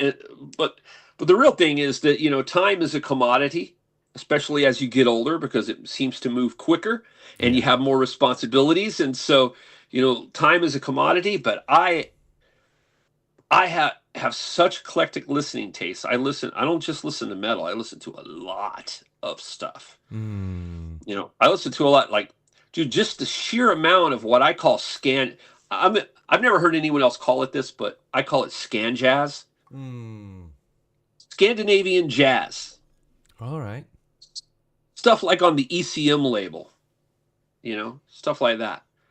Matthias Eick and, you know, and Terje Ripdahl and just people like that, you know, just goes on and on. There's just so many of them. There's Yeah. just that stuff alone, just the ECM label alone, the crap they put out that I want to listen to would occupy 100% of my free listening time if I tried to do Mhm. it. So if you were to look at my queue on Apple Music right now, probably just where I'm at now to what the most recent stuff I've added, and I'm trying to go through it in the order that I added it to the list. I think I have a couple of months worth of music there. Like if I played it, it would take a couple of months to play it all. And I'm trying to get through that. Meanwhile, I'm adding new stuff every day. So I'll never, ever, ever catch up. I'll die before I catch up. Yeah. Probably the day that I drop dead, there'll be 6 months to a year's worth of solid music that I added to my playlist that I'll never listen to. And that's without ever going back and listening to anything that I already previously added and listened to before. So it's I gotta try to go in with a hatchet and a machete and just hack it down. What I'm gonna allow my attention to go to. Because there's just too much stuff, and I want to give stuff its due. I want to listen, but I have such crazy eclectic tastes. I listen to blues. I listen to progressive. I listen to And a as lot a of it's musician, crazy. you should have an open mind. Otherwise you will never progress Yeah. as a musician. Yeah. Yeah. Exactly. That's Absolutely. exactly the thing that makes a musician a musician. Yeah. Right. So we're gonna close this interview because I've overused your time, and thank you so much. And big thanks to your wife as well. No, it's all good. For her kindness. I can keep going, but I gotta, Yeah, I know. I gotta feed the girl. I'm gonna read the last comment from the user called Venom. He says, "Mr. Murphy, thank you for changing my life. Spiritual healing is a full masterpiece." So. Awesome, man. Yeah. Okay, so Thanks, man. the I appreciate that. I appreciate it. Cool. So the way to close this interview is just to tell you the typical close with a message to your fans. Hey, man, I appreciate everyone that's still a fan of mine, and I certainly love to hear from people. And I tell you, the best way to stay engaged with me and what I'm doing is pretty much the typical socials. I'm on Facebook. You can follow me on there. I think I got the max friends, but you can certainly follow me on Facebook, Instagram, and definitely YouTube. I'm putting more and more videos up as time goes. I'm getting, I have plans for a lot more videos. I plan to do videos with playthroughs of all my solos from like Spiritual Healing and Cause of Death, etc., etc. Show people how to play them and do all of that. That's all plans coming up. So add me on YouTube. And if you only add me on one social, make it YouTube. That's and it's at James Murphy Producer, and that's what it is for all three of them. I believe that's what it is for all three. Just at James Murphy Producer. That's how you'll find me on YouTube, Facebook, and probably I think Instagram as well. Yeah. Perfect. So okay, Mr. James Murphy, everybody. add me. Throw me a sub on the YouTube. So that would be very, very, very appreciated. Watch some of my videos, shoot me some messages, and I'll hit you back. Perfect. James, thank you so much. Really, thank you so much for this great interview with a lot of insights and everything. It's been a great honor, sir. Yeah, thank you, Demetrius. All right, everybody, thank you so much for following us. Thank you for your questions. We will be here with quite a few interviews. We've got Ancient coming up. We've got Sinister. We've got Domination Inc. We've got I forget. It's quite a few things. You saw them in the break. So we'll see you in the next show. Thank you very much, and good night, everybody. James, stay on the line for a couple of minutes, and everybody, good night. Right on. Cheers, everyone. Cheers. All right. Thank you. Bye-bye.